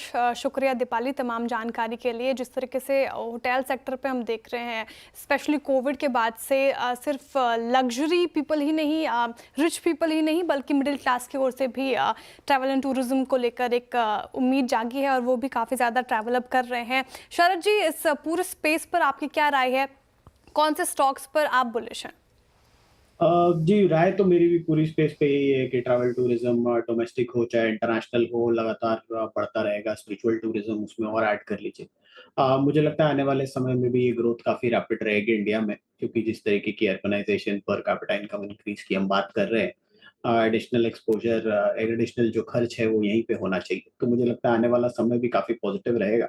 जहाँ तक स्टॉक्स का सवाल है, मुझे लगता है जो फ्रंटलाइन स्टॉक्स की हम बात कर रहे हैं, इंडियन होटल हो, लेमन ट्री हो, ITC हो, यहाँ वैल्यूएशंस थोड़ी सी मुझे एक्सपेंसिव लगती है कंपेयर टू दिस। मुझे लगता है सामी होटल, रॉयल ऑर्चिड, ये स्टॉक्स में वैल्यूएशन काफी कंफर्टेबल है। पेडिग्री में थोड़ा फर्क है, बट सामी में मुझे लगता है जो एक्विजिशन बेस्ड स्ट्रेटजी उनकी है वो काफी वर्क कर रही है। काफी सिमिलैरिटीज लग रही है मैक्स के साथ, जहाँ पे एक्विजिशन करके वो ग्रो करना और नंबर ऑफ कीज भी उन्होंने काफी बढ़ाई है। रीसेंट लिस्टिंग है तो बहुत ज्यादा लोगों को भी ध्यान नहीं है, बट मुझे लगता है सामी होटल्स और रॉयल ऑर्चिड होटल्स एक इंटरेस्टिंग प्लेस हो सकती है ये स्पेस को प्ले करने के लिए। और इसके अलावा पूरा ट्रैवल एंड टूरिज्म दोनों को आपको प्ले करना है तो मुझे लगता है वो जो बास्केट है इक्सिगो, टिबिगो टेक, यात्रा और इजीमाई ट्रिप, 4-5 कंपनीज को मिला के उसका एक बास्केट बना के भी ये स्पेस को प्ले किया जा सकता है अगले 3 से 5 साल के। कोई स्टॉक्स आपको पसंद है? राजेश सातपुते जी, इंडियन होटल्स या शैलेट होटल, किसका चार्ट आपको ज्यादा स्ट्रांग नजर आ रहा है? देखिए मुझे पर्टिकुलरली इंडियन होटल अच्छा लगता है और हमारी पहले भी बात हुई है और मुझे अभी भी लगता है कि इंडियन होटल का चार्ट जिस तरह से ये अपने लेवल्स को निकाल रहा है, जैसे कि अगर आप डेली चार्ट देखें तो 820 के आसपास एक रेजिस्टेंस था जो इसने सरपास किया है। तो मुझे लगता है इसका टारगेट जो करीबन 890 से लेकर 900 का ये अभी भी इंटैक्ट है। तो कोई भी डिप मिले टुवर्ड्स 820 तो फिर डेफिनेटली आप ऐड करें इंडियन होटल। और एक जो आप होटल इंडस्ट्री की बात करें तो एक मैं सिर्फ टेक देना चाहूंगा, लुक एट आईटीसी होटल का चार्ट।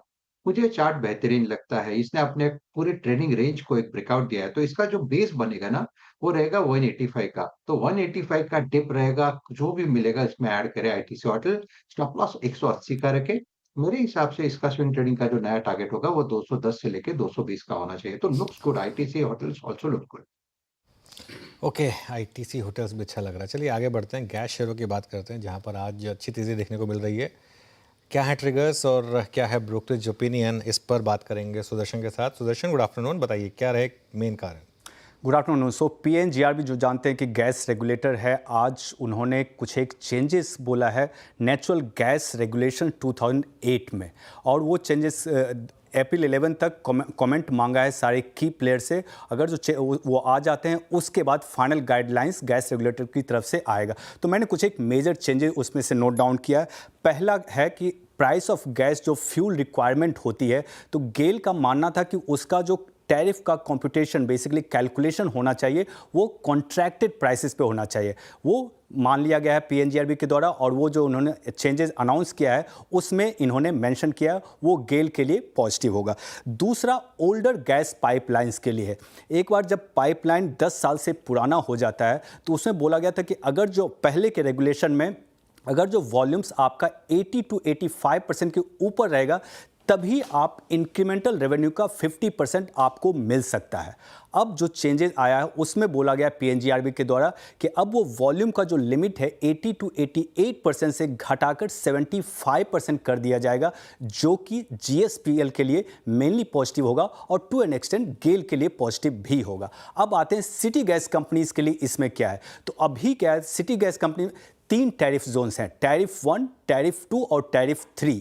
तो सिटी गैस कंपनीज बोल रहे थे कि पीएनजीआरबी 3 से इसको 2 कर दें, क्योंकि ताकि जो टैरिफ का स्ट्रीमलाइन हो सकता है। बेसिकली सिटी गैस कंपनी जो गैस सोर्स करती है तो टैरिफ 3 में जैसे केजी बेसिन हो गया तो वहाँ से गैस सोर्सिंग का कॉस्ट ज़्यादा था, उसके लिए उन्होंने बोला था कि नंबर घटाकर 2 कर दे। वो भी मान लिया गया। वो अगर जो हो जाता है तो ये पॉजिटिव होगा सिटी गैस कंपनीज के लिए। ब्रोकरेज नोट्स भी आया, कुछ सिटी बोलती है कि अगर जो कॉन्ट्रैक्टेड प्राइसेस पे टैरिफ का कॉम्पिटिशन होगा तो वो गेल के लिए पॉजिटिव होगा। अगर जो वॉल्यूम थ्रेशोल्ड 75% कर दिया जाएगा तो वो जीएसपीएल के लिए पॉजिटिव होगा।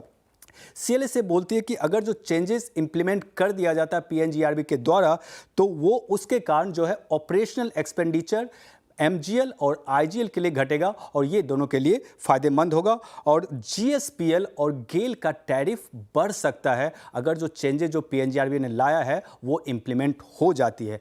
लास्टली एक जो माइनर नेगेटिव गुजरात गैस के लिए हो सकता है, वो बोला कि गैस कॉस्ट जो है इनके कंज्यूमर्स के कस्टमर्स के लिए, मेजर इंडस्ट्रियल कस्टमर्स के लिए वो बढ़ सकता है अगर जो चेंजेस इंप्लीमेंट करते हैं। तो ओवरऑल अगर जो आप देखेंगे तो अगर जो चेंजेस इंप्लीमेंट होता है तो वो पॉजिटिव होगा सिटी गैस कंपनीज के लिए, स्पेशली आईजीएल और एमजीएल, और गैस कंपनीज के लिए मेनली गेल एंड जीएसपीएल।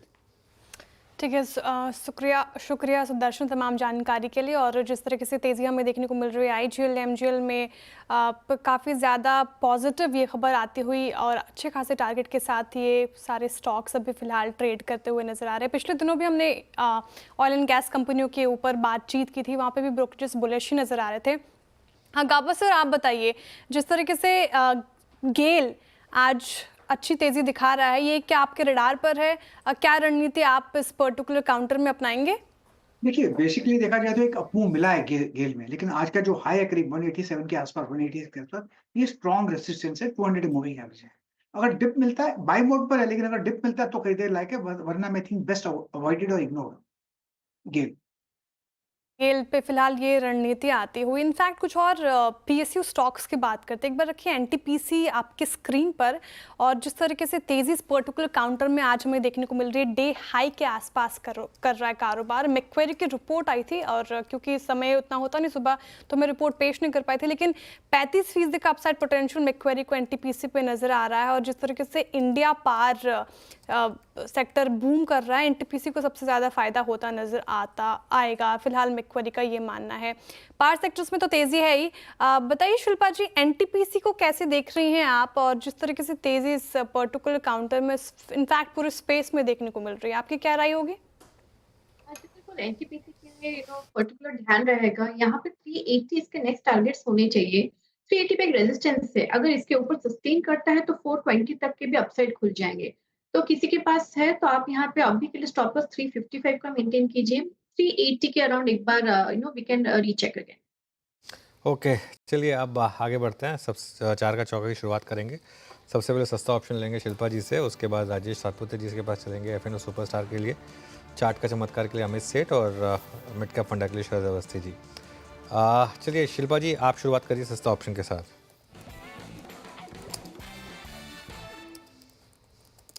जी बिल्कुल अनुजी, सस्ता ऑप्शन रहेगा आईटीसी के अप्रैल सीरीज में 420 का कॉल ऑप्शन। आईटीसी एक स्ट्रॉन्ग मोमेंटम में है, यहाँ पे 400 पे एक अच्छा खासा बेस बन गया है।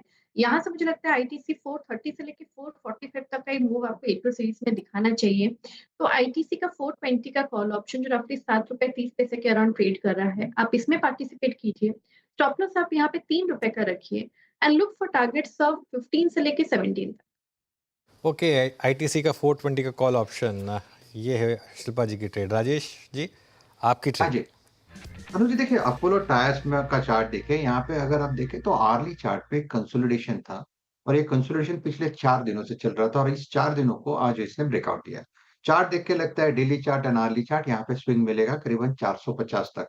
सो एट अ लेवल ऑफ 435 एक स्विंग ट्रेड यहाँ पे बनेगा, जिसका स्टॉप लॉस मेंटेन करना पड़ेगा आपको 426 का। यस, 426 के स्टॉप लॉस के साथ इस ट्रेड को प्ले करें।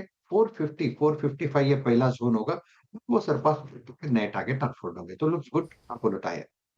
अपोलो टायर शानदार रैली निचले स्तरों से देखिए, अच्छी खासी रिकवरी इस पर्टिकुलर काउंटर में आई, डे हाई पे भी फिलहाल कर रहा है कारोबार। अब चलते हैं अमित सेठ के पास चार्ट का चमत्कार के लिए। बताइए अमित जी, आपका चार्ट का चमत्कार।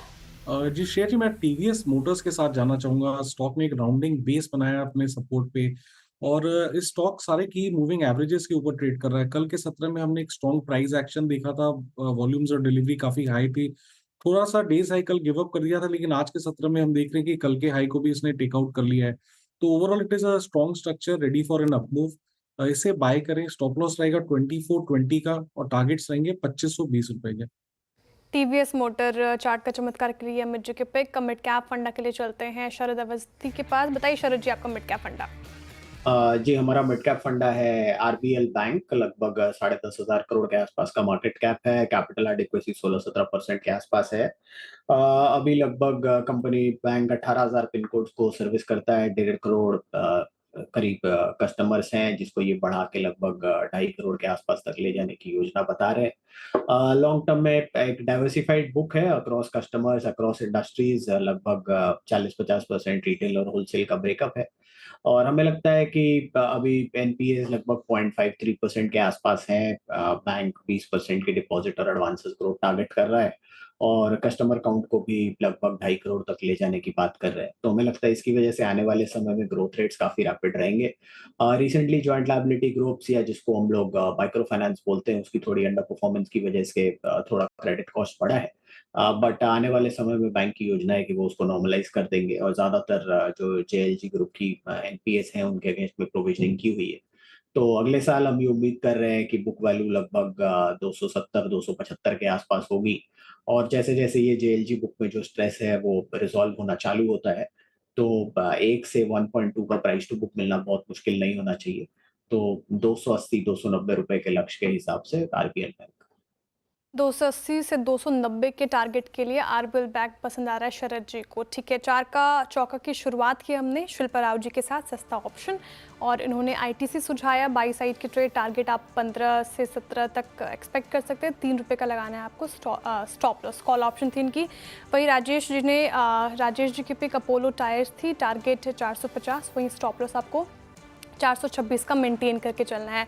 अमित जी का चार्ट का चमत्कार था टीवीएस मोटर। बाई साइड की ट्रेड इनकी 2520 का टारगेट आप एक्सपेक्ट कर सकते हैं। स्टॉप लॉस आप ध्यान रखिए 2420 का लगाना है। शरद जी ने पिक किया आरबीएल बैंक और 280 से 280 के करीब टारगेट इन्होंने एक्सपेक्ट किया। 230 का भी टारगेट एक्सपेक्ट किया। तो ये कुछ स्टॉक्स जो चार्ट का चमत्कार और चार के चौका के लिए आया था। चलिए अब आगे बढ़ते हैं और बात करते हैं कुछ और स्टॉक्स की। देखिए 7 कंपनियों का आज इनफैक्ट एक बार वो लगाएं आप स्क्रीन पर, लॉक इन पीरियड खत्म हो रहा है, उस पर बातचीत करेंगे। और मिताली हमारे साथ जुड़ चुकी है। 7 कंपनियों का आज 3 महीने का लॉक इन पीरियड खत्म हो रहा है और इसका मतलब है कि अब ट्रेडिंग के लिए करीब 20 करोड़ शेयर उपलब्ध होंगे। पूरी डिटेल के लिए चलते हैं मिताली के पास। बताइए मिताली क्या है डिटेल।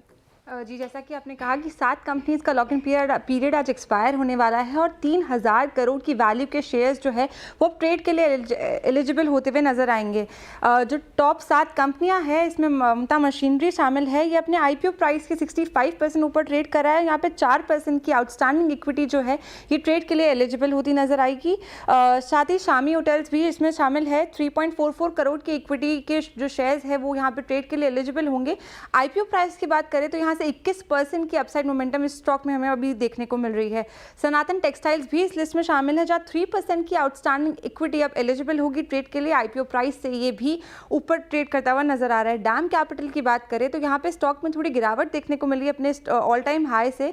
टोटल 6% की आउटस्टैंडिंग इक्विटी जो है वो उसका लॉकिंग आज एक्सपायर हुआ है और आईपीओ प्राइस से ये अभी 22% के नीचे कारोबार करता हुआ नजर आ रहा है। वेस्टर्न कैरियर्स भी लिस्ट में शामिल है। 52% की आउटस्टैंडिंग इक्विटी जो है ये अब ट्रेड के लिए एलिजिबल होती नजर आएगी और आईपीओ प्राइस से ये पर्टिकुलर स्टॉक 51% नीचे काम कर रहा है अभी। नॉर्दर्न आर्क की अगर बात करें तो यहाँ पे 61% की आउटस्टैंडिंग इक्विटी जो है वो उसका लॉक इन एक्सपायर हुआ है और आईपीओ प्राइस से हम बात करें तो 33% का डाउनसाइड इस पर्टिकुलर स्टॉक में देखने को मिला है। लास्ट बात करते हैं कॉनकॉर्ड एनवायरो की, तो टोटल 5% की आउटस्टैंडिंग इक्विटी जो है वो आज ट्रेड के लिए एलिजिबल होती नजर आई और आईपीओ प्राइस से 23% के आसपास ये नीचे स्टॉक काम करता हुआ नजर आ रहा है। तो टोटल 7 कंपनियां 3000 करोड़ के यहाँ पे जो वैल्यू के ट्रेड्स यहाँ पे एलिजिबल होते हुए नजर आए। शुक्रिया मिताली। तो काफ़ी स्टॉक्स हैं जिनके लॉक इन आज खुले हैं। हालांकि आज मार्केट का मूड अच्छा है तो काफ़ी इंटरेस्टिंग इनमें से काफ़ी स्टॉक आज भी ग्रीन में ट्रेड कर रहे हैं। लेकिन एक तो स्टॉक की बात करते हैं, एक बार पीबी फिनटेक देखते हैं। वन वे रैली स्टॉक में करीब 6%। अब ये स्टॉक ऊपर आपको ट्रेड करता हुआ दिखाई देगा। शिल्पा जी, आई थिंक शायद 2-3 दिन पहले हम डिस्कस कर रहे थे स्टॉक 1700 के करीब। अब क्या फ्रेश व्यू होगा यहाँ पर? अच्छा बिल्कुल अनुज जी, 1700 तो हो गया है यहाँ पे, लेकिन 1820 1850 के भी लेवल्स पॉसिबल हैं। तो यहाँ पे आप अब इसको कंटिन्यू कीजिए ट्रेड को। 1660 का एक स्टॉप लॉस मेंटेन कीजिए। 1750 से 1800 पहला टारगेट अगर सस्टेन होता है तो अपसाइड फिर खुल जाएंगे 1830 1850 तक के। बिल्कुल शानदार मूव्स हैं पीबी फिनटेक में। पिछले एक हफ्ते का आप वो देखिए, लगातार इस स्टॉक में जब से वो इंश्योरेंस की खबर आई थी उसके बाद से सबसे ज़्यादा ये स्टॉक चला है। एक्चुअली 7 दिन में करीब 27% आपको ये स्टॉक चलता हुआ दिखाई देगा। आप इसके अलावा एक और स्टॉक जो मेरे रेडार पर आ रहा है अब, एफ&ओ का टॉप गेनर इरीडा। एक बार इसकी बात करते हैं। शरद जी, इरीडा है क्या आपके रेडार पर? रेकमेंड करेंगे इसे? नहीं, मुझे लगता है 4.5 के प्राइस टू बुक पे ऑलरेडी चल रहा है और 15 से 16% की अर्निंग्स ग्रोथ, 6-7 रुपए की क्रेशन टू बुक वैल्यू आप हर साल उम्मीद कर सकते हैं अगले 2 साल में 7 रुपए एवरेज में। तो मुझे लगता है 4.5 के प्राइस बुक पे थोड़ा एक्सपेंसिव है। मैं अदर कोई हाई ग्रोथ टाइप की स्टोरी पे फोकस करना चाहूंगा। और टिपिकली जो रिन्यूएबल एनर्जी वाला फोकस है उसकी वजह से हो सकता है बहुत ज्यादा एनपीए ब्लॉक एडिशन नहीं हो और ग्रोथ ठीक ठाक रहे 18-19%। लेकिन 4.5 के प्राइस बुक पे मुझे लगता है फेयरली स्क्वायरली वैल्यू। ठीक है रेडा, ये शानदार तेजी इसमें देखने को मिल रही है, डे हाई पे कर रहा है कारोबार, एफएनओ के टॉप गेनर्स में शामिल। लेकिन कुछ ऐसे स्टॉक्स जो आज इस रैली में टिक नहीं पा रहे हैं, डेंट पड़ता उनमें ज़्यादा नजर आ रहा है। एक बार जोमेटो रखते हैं आपके स्क्रीन पर, 1.5% की गिरावट डे लो के आसपास कर रहा है कारोबार, देखिए 223 के लेवल पर, जहां जोमेटो में गिरावट हावी होती हुई नजर आ रही है आज के सेशन में। आप देखिए वहीं दूसरी ओर स्विगी में तेजी है, 0.5% की तेजी के साथ स्विगी कर रहा है कारोबार। बताइए राजेश पालविया जी, आपसे जानना चाहूंगी, जोमेटो लगभग 2.25% का डेंट पड़ रहा है स्टॉक में, रैली है बाजार में लेकिन इस स्टॉक से नहीं हो पाया, क्या हिदायत है आपकी तरफ से? श्रेया जी देखिए, स्टॉक ऑलमोस्ट अपने 50 डे मूविंग एवरेज के आसपास ही यहाँ पे सप्लाई प्रेशर देखने को मिला है स्टॉक में। तो हमें लगता है जब तक स्टॉक में 230-34 के लेवल जब तक डिसाइसिवली क्रॉस नहीं होंगे, हमें लगता है थोड़ा यहाँ पे स्टॉक में एक सप्लाई प्रेशर रहेगा। डाउन साइड में इसके लिए एक इमीडिएट सपोर्ट ऑलमोस्ट बना हुआ है करीब 218 के आसपास। तो अगर ये 218 तोड़ता है तो शायद थोड़ा और प्रॉफिट टेकिंग यहाँ पे आते हुए दिखेगा। बट हमें लगता है टाइम बीइंग के लिए 218 से 230 की जोन में ये स्टॉक का कंसोलिडेट करते हुए दिख सकता है। वहीं अगर हम देखें तो स्विगी में एक अच्छा मूव बना है, बट स्टिल अगर हम देखें तो स्विगी में भी जो मेजर रेजिस्टेंस बना हुआ है करीब 365 के जोन में, जब तक वो क्रॉस नहीं होता है यहाँ पे भी कंसोलिडेशन रहेगा 345 से 365 के जोन में। ठीक है, कंसोलिडेशन झेल सकता है स्विगी। एक बार पीएसयू बैंक्स का इंडेक्स रखिए, काफ़ी शानदार तेजी इस पर्टिकुलर इंडेक्स में देखने को मिल रही है, 3.25% के करीब डे हाई पे कर रहा है कारोबार पीएसयू इंडेक्स। कैनरा बैंक आप देख लिए, union bank, bank of Baroda, SBI specially ये स्टॉक, पंजाब नेशनल बैंक, सभी में शानदार तेजी 3.5% से 4% के करीब तेजी देखने को मिल रही है। अनुज जी, बहुत सताया पीएसयू बैंक्स ने अपने निवेशकों को, बाजार के में जो रैली देखने को मिल रही है इसमें भी वो रैली एक्सपेक्ट की है, लेकिन क्या हिदायत यहाँ पे भी कॉशियस रहने की सलाह है या फिर अब ब्लाइंडली ट्रस्ट करें? श्रेय, इसका ना एक हफ्ते का चार्ट रखते हैं। आई थिंक हमारी शायद वेंसडे को बात हो रही थी, पिछले वेंसडे को वीरो के साथ जब मैं था, तो आई थिंक तब ये इंडेक्स 5800-5900 क्रॉस ही कर रहा था। आई थिंक तब मैंने एक व्यू ये लिया था कि अब अगली रैली ना ये पीएसयू बैंक लीड करेंगे। आप ना पीएसयू बैंक निफ्टी का एक बार 6 महीने का चार्ट देखिए और देखिए कितनी अग्रेसिव यहाँ पर सेलिंग हुई थी पीएसयू बैंकों में। आई थिंक 7200 का हाई लगा के हम 5500 तक गए थे। तो मतलब करीब करीब 30-32% से ज़्यादा की करेक्शन यहाँ पर हुई थी। अब अगर बैंक निफ्टी में उस तरीके की वापस रैली आ रही है, मुझे लग रहा है अब इसको निफ्टी पीएसयू बैंक लीड करेगा। एसबीआई में मैं आपको एक एग्जांपल देता हूँ, एसबीआई का एक बार चार्ट लेकर आइए ज़रा। एसबीआई इस समय ट्रेड कर रहा है 779 पर, और एसबीआई में ना मैं ऑप्शंस चार्ट देख रहा था एसबीआई का। एसबीआई के ऑप्शन चार्ट में आप अगर देखें ओपन इंटरेस्ट और प्रीमियम 780 की कॉल जो ऑलमोस्ट अब इन द मनी हो चुकी है, वहाँ पर करीब करीब 30-31 लाख शेयर्स का आउटस्टैंडिंग ओपन इंटरेस्ट है और सिर्फ 6 रुपये की प्राइस है। मुझे लग रहा है अभी जो अगला फंसने की तैयारी है ना, ये जो पूरी मार्च सीरीज़ है ना, ये कॉल राइटर्स को फंसाने वाली है। आज सुबह जो मैंने कोटक पर व्यू लिया था जी, वो इसी चीज़ पर लिया था कि कॉल राइटर्स यहाँ पर फंस रहे हैं। अगर ये एसबीआई का 780 का कॉल राइटर फंसा और अगर आप 785-786 तक गए, तो 800 की कॉल फॉर एग्जांपल सिर्फ ₹1.70 पर है, जहाँ पर करीब करीब 50 लाख का आउटस्टैंडिंग ओपन इंटरेस्ट है। क्या आज 3% एसबीआई चला है, अगले अभी तो एक्सपायरी में 3 दिन और बाकी हैं, क्या एसबीआई 3 दिन में 4% नहीं चल सकता? बड़े आराम से चल सकता है। मुझे लग रहा है कि ये ना थोड़े से कुछ स्टॉक्स हैं जहाँ पर अगर आप शॉर्ट कर रहे हैं ना इस समय, एटलीस्ट शॉर्ट ना करें। आपको नहीं खरीदना है वो आपकी मर्ज़ी है, लेकिन शॉर्ट ना करें। और एक चीज़, इस मार्केट में एक और गलती जो मत करिए एक्सपायरी वीक में, वो है कॉल सेलिंग। ये सोच करके अब स्टॉक काफ़ी चल चुके हैं, अब मैं कॉल बेच देता हूँ। काफ़ी चल चुके, कुछ नहीं होता है। हिंदुस्तान एरोनॉटिक्स एक एग्जांपल है आपके लिए, कोटक महिंद्रा बैंक एक और एग्जांपल है। ऐसे आपको कई एग्जांपल मिल जाएंगे। जैसे गिरते बाजार में काफ़ी गिर चुका कुछ नहीं होता, ऐसे चलते बाजार में काफ़ी चल चुका कुछ नहीं होता है। और इसमें अगर आप फंसे अगेंस्ट द टाइड, तो फिर मार्केट आपको माफ़ नहीं करेगा। ये ध्यान रखिएगा। ये फॉरगिविंग मार्केट नहीं होगी अगर आप डायरेक्शन के अगेंस्ट बेट ले रहे हैं तो मार्केट फॉरगिविंग नहीं होगी। इस चीज़ का ध्यान रखें और उसी हिसाब से अपनी पोजीशन ले। चलिए अब थोड़ा मार्केट के लॉन्ग टर्म आउटलुक की बात करते हैं। क्वेस्ट इन्वेस्टमेंट एडवाइजर्स के सीईओ अनिरुद्ध सरकार जुड़े हैं हमारे साथ। अनिरुद्ध जी गुड आफ्टरनून। गुड आफ्टरनून अनुज। क्या हम जा रहे हैं ऑल टाइम हाई पर या फिर ये बस एक काउंटर ट्रेंड रैली थी जहां पर अपनी पोजीशन को हल्का करा जाए? नहीं अनुज, आई थिंक तो बेसिकली अगर मैं देखूं पिछले एक ऑलमोस्ट फ्रॉम लास्ट 1 मंथ जो हम लोग हमारे इन्वेस्टर्स को बता रहे हैं कि don't go by what you are hearing on the market, क्योंकि टिपिकली हम लोग जो देखते हैं एक्सेसेस हमेशा दोनों साइड पे होती है। जब ऑप्टिमिज्म रहता है we get to hear very high targets, जब पेसिमिज्म रहता है we get to hear very low targets. So last 2 महीने में अगर मैं देखूं जैन फेब उसमें एक्सट्रीम पेसिमिज्म था एंड जो एविडेंट था was that people were dumping stocks just because others are wanting to dump stocks.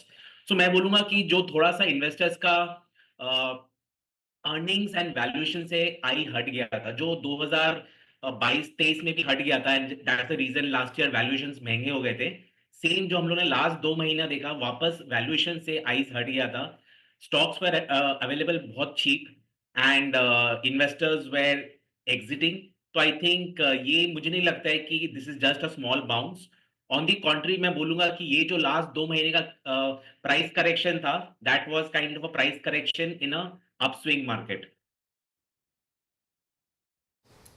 ठीक है Aniruddh ji, very good afternoon. Shreya बात कर रही हूँ। आप ऑप्टिमिस्टिक हैं बाजार के चाल को लेकर, लेकिन आप कुछ सेक्टर स्पेसिफिक राय मैं आपसे जानना चाहूँगी। थोड़ी देर पहले हम डिफेंस स्टॉक्स को लेकर भी बात करते हैं। इनफैक्ट आप देखिए पूरे पीएसयूज स्टॉक्स में बाजार में जब रैली आई तो यहाँ पे भी अच्छी खासी तेजी हमें देखने को मिली। डिफेंस स्टॉक्स को लेकर आपकी क्या रणनीति है? अपने लो से ही काफ़ी ज़्यादा रिकवर हो चुके हैं, क्या आप भी इसमें एक्सपोजर बढ़ा रहे हैं? See, as of now, I don't have any defense stocks, but मैं बोलूंगा कि जो ओवरऑल जो PSU बास्केट है, आई थिंक काफी good price correction and valuation correction हो चुका है। और ये सिर्फ लास्ट 2 महीने की बात नहीं है, ये अगर मैं देखूं लास्ट 6 to 8 मंथ्स की प्राइस करेक्शन है। एंड काफी सारे जो स्टॉक्स हैं जो आपने the names which you have taken, I think जो ऊपर का पीक था वहां से 40-50% काफी सारे stocks way down. So I would से ये जो डीप वैल्यू स्पेस था पहले एक्सपेंसिव हो गया था। Price correction, time correction and valuation correction has again made PSUs attractive. Within the PSU basket मैं बोलूंगा सबसे जो मेरे को अच्छा लगता है is the PSU banks, because आज के दिन में काफी सारे PSU banks are below 1 price to book and अगर मैं उनका सबसे बड़ा बैंक देखूं in the PSU space, I think it is still काफी नीचे है from its all time high, जबकि बाकी सारे जो प्राइवेट बैंक्स है they are making all time high. So मैं बोलूंगा काफी सारा good value opportunity है within the PSU basket. Okay IT पर क्या व्यू होगा आपका, स्पेशली लार्ज कैप आईटी, क्योंकि अमेरिका में जिस तरीके से बात हो रही है कि शायद मंदी का खतरा है, यहाँ पर क्या व्यू होगा? आईटी में I think again I would से ये वापस वो स्पॉट पे आ गया है जहाँ पे वैल्यूएशन कंफर्ट दिख रहा है। बट मैं इन अ पोर्टफोलियो लेवल हम लोग अंडरवेट है ऑन आईटी, बिकॉज ऐसा भी नहीं है कि बहुत अट्रैक्टिव वैल्यूएशंस है। उनकी जो अर्निंग्स ग्रोथ आ रही है the mid single digits to high single digits, I think जो वैल्यूएशन है it is mostly in price of it. थोड़ा अगर हमको दिखे कि earnings growth can increase because of some deal pipelines improving, only then मैं बोलूंगा कि आईटी पे ओवरवेट होना चाहिए। जो यूएस का कंसर्न है आई थिंक वो कंसर्न नहीं है, बट आई वुड से मोर विजिबिलिटी चाहिए कि द न्यू डील पाइपलाइंस आ रहे हैं कि नहीं आ रहे हैं, because I think with mister Trump being very active even the US companies अभी थोड़ा सा ऑन द बैक फुट है with regard to discretionary IT budgets. बिल्कुल। तो आईटी के लिए मैं बोलूंगा थोड़ा wait and watch would be the right strategy. There is no hurry to enter, but valuations are attractive. ठीक है, वेट एंड वॉच की फिलहाल स्ट्रैटेजी आप आईटी में अपनाएं। वैल्यूएशन अट्रैक्टिव लग रही है हालांकि फिर भी अनिरुद्ध जी को। लेकिन अनिरुद्ध जी पीएसयूज की चर्चा कर रहे थे हम, एक निफ्टी एनर्जी की भी बात कर लेते हैं। निफ्टी एनर्जी की बात करें तो मार्च में सबसे ज़्यादा रिटर्न इसने जनरेट करके दिए, लगभग 13% का रिटर्न। एनटीपीसी जैसे स्टॉक्स आज देखिए डे हाई पे कारोबार कर रहे हैं। जिस तरीके से पावर थीम प्ले हो रहा है इंडिया में, एनर्जी सेक्टर को लेकर आपका क्या व्यू रहेगा? स्पेशली अगर आप स्टॉक स्पेसिफिक थोड़ा बता पाएं इस पर्टिकुलर सेक्टर में कौन से स्टॉक्स आपको अच्छे लगते हैं? Without getting into the individual stocks मैं बोलूंगा कि ये जो पूरा जो पावर एंड एनर्जी सेक्टर है ये मेरे पोर्टफोलियो में एक ओवरवेट एक्सपोजर है।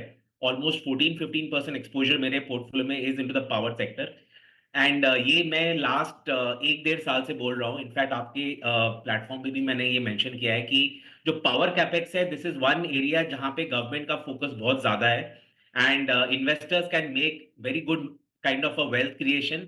जो पूरा जो पावर वर्टिकल है from EPC to power producers to transmission distribution, जितना जो वैल्यू चेन है उसमें आई थिंक अच्छा खासा अपॉर्चुनिटी है। कैपेक्स सबसे ज्यादा अपने को पावर सेक्टर में एविडेंट है and within that I would say NTPC जैसे नाम जो आपने लिए I think they are good value bets to bet on. PSU की जगह हम लोग जब बात कर रहे हैं मैं बोलूंगा कि ये पीएसयू एक बास्केट था जो 2021 में बहुत kind of was a big market participant. 22 में वाज वेरी स्लो, वापस 2023 में पीएसयू एज अ बास्केट बहुत एक्टिव था। Last year PSU was inactive. अगर मैं आपको ये ऑड इवन का वो फैक्टर बोलूं तो I think 2025 could be another year when PSU as a basket could be very active in the market because valuation correction काफी हुआ है। ठीक है, वैल्यूएशन करेक्शन काफ़ी हुआ है तो अट्रैक्टिव सेक्टर लग रहा है फिलहाल आपको ये। इसी के साथ देखिए Q4 के नतीजे अब दस्तक देने वाले हैं। आपको क्या लग रहा है अनुरुद्ध जी, अर्निंग विजिबिलिटी कहाँ स्ट्रॉन्ग आपको दिख रही है, कहाँ पे अभी से हम प्रिपेयर हो जाएं और बेट लगा सकते हैं? ओवरऑल मैं बोलूंगा जो अपना जो इस क्वार्टर का नंबर्स आने वाला है I would say this would be much better compare to the last जो 1-2 क्वार्टर था एंड ये तो पहले सी बात हो रहा था कि second half of FY25 will be better. अगर मैं इंडिविजुअल सेक्टर्स बोलूं तो मैं बोलूंगा कि जो capital goods, infra, consumer discretionary, ये सारे सेक्टर्स होंगे जहां पे अच्छा खासा earnings growth will be visible. Banks could again continue to do well because banks में आई थिंक अगेन अच्छा खासा ग्रोथ पिकअप हुआ है। So I would say consumer discretionary, capital goods, power, anything link to capex, infra and banking will report good set of numbers. तो फिलहाल ये रणनीति आप अपनाएं और कुछ ऐसे सेक्टर्स जो Q4 में जहाँ पे स्ट्रॉन्ग विजिबिलिटी दिख रही है। अनुरुद्ध जी को बहुत बहुत शुक्रिया सर, हमारे साथ जुड़ने के लिए, तमाम सवालों के जवाब देने के लिए और सेक्टर स्पेसिफिक खुलकर बात करने के लिए बहुत शुक्रिया आपके समय के लिए। अब क्लोजिंग की तरफ बढ़ते हैं। देखिए निफ्टी लगभग 300 अंकों की बढ़ोतरी के साथ लगभग 1.5% की तेजी आज के सेशन में देखने को मिली। 23,647 के लेवल पर क्लोज होने की तैयारी कर रहा है। अब क्या लग रहा है आगे क्या करना चाहिए अनुरुद्ध जी, क्या स्ट्रैटेजी अपनाएं, क्लोजिंग अप्रोच क्या होगी? देखिए लॉन्ग कैरी करें, थोड़ी सी डिप आई है मार्केट में 50 पॉइंट की अपने हायर लेवल से और उसमें कोई घबराने की ज़रूरत नहीं है। एक चीज़ जो मैं अब कह रहा हूँ, पिछले हफ्ते तो मैं खैर ये भी नहीं कह रहा था और ये भी मैं इसलिए कह रहा हूँ सिर्फ क्योंकि देखिए इंडिया विक्स 9% भागा आज, बहुत समय के बाद ना तेज़ी वाली मार्केट में इंडिया विक्स भागा है। तो ये बस थोड़ा सा एक अगर हल्का सा एक अनकम्फर्टेबल चीज़ अगर आप देख रहे हैं तो वो इंडिया विक्स है, करीब करीब 9% का मूव है यहाँ पर। लेकिन फिर भी मैं यही कहूँगा कि आप लॉन्ग कैरी करें और एक अपने आप को हेज कर ले 23,500 के पुट से। फ्राइडे को मैंने एक चीज़ कही थी, हेज करें, 35 रुपये का इंश्योरेंस कॉस्ट दे दें, कोई दिक्कत नहीं है थर्सडे को। उसके बाद फ्राइडे को भी एक हेज की बात की थी कि 60 रुपये का इंश्योरेंस कॉस्ट दे दें, कोई दिक्कत नहीं है। 23,500 की पुट यहाँ पर करीब करीब 65 रुपये पर, ये करेगी क्या? ये हो सकता है अगर कल को बाई चांस आपके अगेंस्ट मार्केट खुल जाए तो उस गैप डाउन से आपको बचा लेगी। गैप डाउन में भी बाइंग का ही मौका मिलेगा आपको और आप तो होप करें बल्कि कि गैप डाउन मिले, लेकिन जस्ट इनकेस बड़ा गैप डाउन हो जाए तो वो आपको मतलब बाई चांस अगर आपका स्टॉप लॉस नहीं लगा इंटरडे ओवरनाइट की वजह से तो उससे आपको बेसिकली प्रोटेक्ट करेगी। और पोजिशनल ट्रेड में अब आप 23,400 का स्टॉप लॉस रखें। देखिए श्रेया क्या ट्रेलिंग स्टॉप लॉस का एक वो देखिए मैजिक, देखिए कहाँ से हमने शुरू किया था और कहाँ पर आ गया है। वो हमने 22,150 से शुरुआत की थी, अब हम 23,400 तक आ गए ट्रेलिंग स्टॉप लॉस पर। 5 दिन में 1150 पॉइंट अपने आप आपके ऐड हो गए। सिमिलरली बैंक निफ्टी, मुझे लग रहा है बैंक निफ्टी में अभी भी और एक करीब 1000 पॉइंट की रैली बाकी है। आज जिस तरीके से हम 200 डे मूविंग एवरेज पर नहीं रुके हैं और जिस तरीके से हम उसके ऊपर क्लोज हो रहे हैं और अपने इंटरडे हाई से सिर्फ 100 पॉइंट नीचे, ये अपने आप में आपको बता रहा है। और यहाँ पर मार्केट ओवरशूट करती है, on the way down on the way up. अभी market on the way up overshoot करेगी। 50,000 क्या 51,000 के सारे टारगेट आ गए, 52,000 भी क्रॉस हो जाए तो कोई सरप्राइज़ नहीं होगा मुझे। और PSU बैंक्स मुझे लग रहा है पोजिशनली अगले 3 दिन में सबसे ज़्यादा शॉर्टिंग क्योंकि यहाँ हुई थी, मुझे लग रहा है यहाँ शॉर्ट कवरिंग बड़ी हो सकती है। आप स्टॉक्स देखिए, union bank, bank of India, Canara bank end of course the big boy state Bank of India. क्योंकि PSU बैंक निफ्टी में आप लॉन्ग नहीं कर सकते इसके लिए आपको बाय इंडिविजुअल स्टॉक्स करना होगा। आई थिंक इन पर फोकस कर सकते हैं आप। इनकी जो क्लोजिंग है वो बहुत शानदार हो रही है और मुझे लग रहा है कि अगली पिटाई अब यहाँ पर जो कॉल राइटर्स बैठे हैं उनकी होगी। चलिए कल की तैयारी करते हैं। यतिन के पास चलते हैं पहले डीलिंग रूम चेक के लिए, फिर BTST कॉल्स लेंगे। यतिन गुड आफ्टरनून, कौन से 2 स्टॉक्स पर फोकस? Good afternoon. और आपसे शायद डीलर्स सहमत हैं, PSU बैंक्स पे और SBI पे डीलर्स जो है वो BTST की एडवाइस दे रहे हैं। क्लियरली यहाँ एक शॉर्ट कवरिंग का मूड बन रहा है और डीलर्स को लगता है कि एक्सपायरी के पहले ही स्टॉक में आपको 25-30 रुपये का मूव देखने को मिल सकता है। सो 2 से 4% की अपसाइड के लिए डीलर्स यहाँ खरीदारी की एडवाइस अपने क्लाइंट्स को दे रहे हैं। पर्टिकुलरली PSU बैंक्स पे वो काफ़ी बुलिश हैं। और दूसरा जो FNO स्टॉक है वो है IEX। यहाँ भी डीलर्स को लगता है कि थोड़ा बहुत शॉर्ट कवरिंग का मूड माहौल है। ओपन और इंटरेस्ट जो है 13% नीचे है, तो क्लियरली यहाँ भी शॉर्ट कवरिंग देखने को मिल रही है। और डीलर्स की अगर आप माने तो 180-182 तक के मार्च फ्यूचर्स के टारगेट्स के लिए वो यहाँ BTST की एडवाइस दे रहे हैं। और IEX डीलर्स को पसंद आ रहा है, आप फोकस में रखिए, दोनों ही बाय साइड के ट्रेड। चलिए BTST STBT की शुरुआत करते हैं। गाबा सर आपसे शुरुआत, क्या कैरी करें BTST STBT? BTST, good afternoon to you once again. और स्टॉक का नाम है, आई थिंक IT क्षेत्र पर ध्यान देना चाहिए, वहां पर एक अप मूव पॉसिबल है। स्टॉक का नाम है LTI, शायद मैंने ये फ्राइडे को भी दिया था BTST के या तौर पे, या 2 बजे दिया था। मुझे स्टॉक पसंद है, 4624 पर ट्रेड कर रहा है और मेरे ख्याल से स्टॉक होना चाहिए 4582, ज्यादा नहीं। अपसाइड टारगेट करीब 4725 टू 4800, ये एक जोन है, वहां तक जाना चाहिए। तो first target 4725 LTI। Okay, LTI माइंट्री, ये समय गाबा सर के पिक। शिल्पा जी आप क्या कैरी करेंगे कल के लिए? जी BTST JSW एनर्जी पे, JSW एनर्जी मुझे लगता है 600 तक मूव करने के लिए तैयार है, तो यहाँ पे 550 के स्टॉप लॉस है। आप JSW एनर्जी पे BTST JSW एनर्जी पे BTST। शिल्पा जी के पिक। राजेश पालवा जी आप बताइए, आप क्या कैरी कर रहे हैं BTST STBT? BTST ही स्टॉक होगा और उसमें अगेन PSU बैंक पे ही बाय करने की सलाह, जिसमें यूनियन बैंक हमें पसंद आ रहा है। स्टॉक ऑलमोस्ट डे हाई की तरफ ही बंद होते हुए दिख रहा है। स्टॉक में आज लॉन्ग बिल्टअप देखने को मिला है। Stock comfortably 20 day 50 day moving average के ऊपर है, तो हमें लग रहा है कि ये स्टॉक की स्ट्रेंथ कंटिन्यू होगी। 134 136 के टारगेट के लिए यूनियन बैंक फ्यूचर बाय किए जा सकते हैं। स्टॉप लॉस होना चाहिए करीब 125 के आसपास। 125 के स्टॉप लॉस के साथ यूनियन बैंक में खरीदारी कराई, डे हाई पे कर रहा है कारोबार फिलहाल। राजेश सातपुते जी आप बताइए, आपकी पिक क्या होगी कल के लिए? श्रेया देखिए, मोमेंटम ऑब्वियसली PSU बैंकिंग में तो जो बचा हुआ है कैनरा बैंक, बहुत ही क्लीन ब्रेकआउट इसमें भी आया है। इसका टारगेट होगा करीबन 95 टू 97 का, at a level of 91.30. It's a buy in Canara Bank. Keep your stop loss at 90 rupees. बिल्कुल, PSU बैंक्स रडार पे सभी हमारे एक्सपर्ट्स के। अब बताइए, ठीक है, हो गए सारे पिक्स पूरे हो गए हैं। अब चलिए आगे बढ़ते हैं और कुछ और टॉपिक्स पे बात करते हैं। देखिए बाजार में ज़ोरदार तेज़ी है और इस साल के लिए निफ्टी पॉजिटिव रिटर्न में लौट आया है। बाजार की तूफानी रफ्तार में FIIs की खरीदारी की बड़ी भूमिका है और मार्च में अगर आप देखें तो अब तक कई सेक्टर में FIIs की अच्छी खासी खरीदारी रही है। हालांकि कुछ ऐसे भी स्पेस हैं जहां पर बिकवाली का दबाव झेला है, लेकिन मार्च में FIIs के एक्शन की पूरी डिटेल्स समझते हैं कंचन से। बताइए कंचन।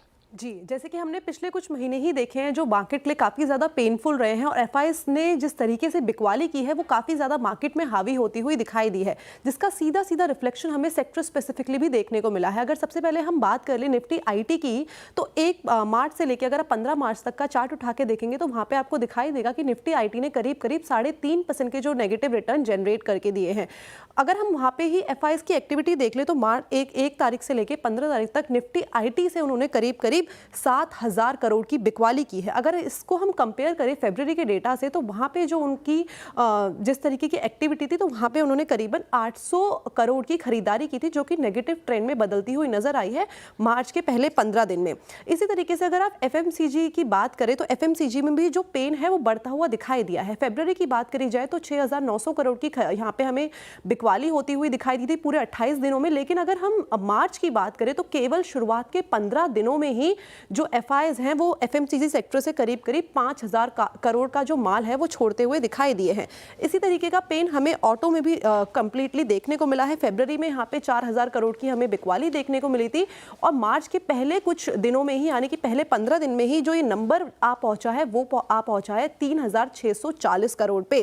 फाइनेंशियल सर्विसेज भी यहाँ से कोई अछूता नहीं रहा है। 7,000 करोड़ की बिकवाली यहाँ पे हमें फरवरी के महीने में देखने को मिली थी। और अगर हम शुरुआत के 15 दिन की ही बात कर ले मार्च के, तो यहाँ पे जो नंबर है यहाँ पे आता हुआ दिखाई दिया। हालांकि जो ये बिकवाली का सिलसिला है थोड़ा सा कम होता हुआ दिखाई दिया, लेकिन ध्यान रहे कि अभी भी 15 दिन बाकी है, तो इस ट्रेंड को हमें फोकस पे रखना काफी ज्यादा जरूरी है।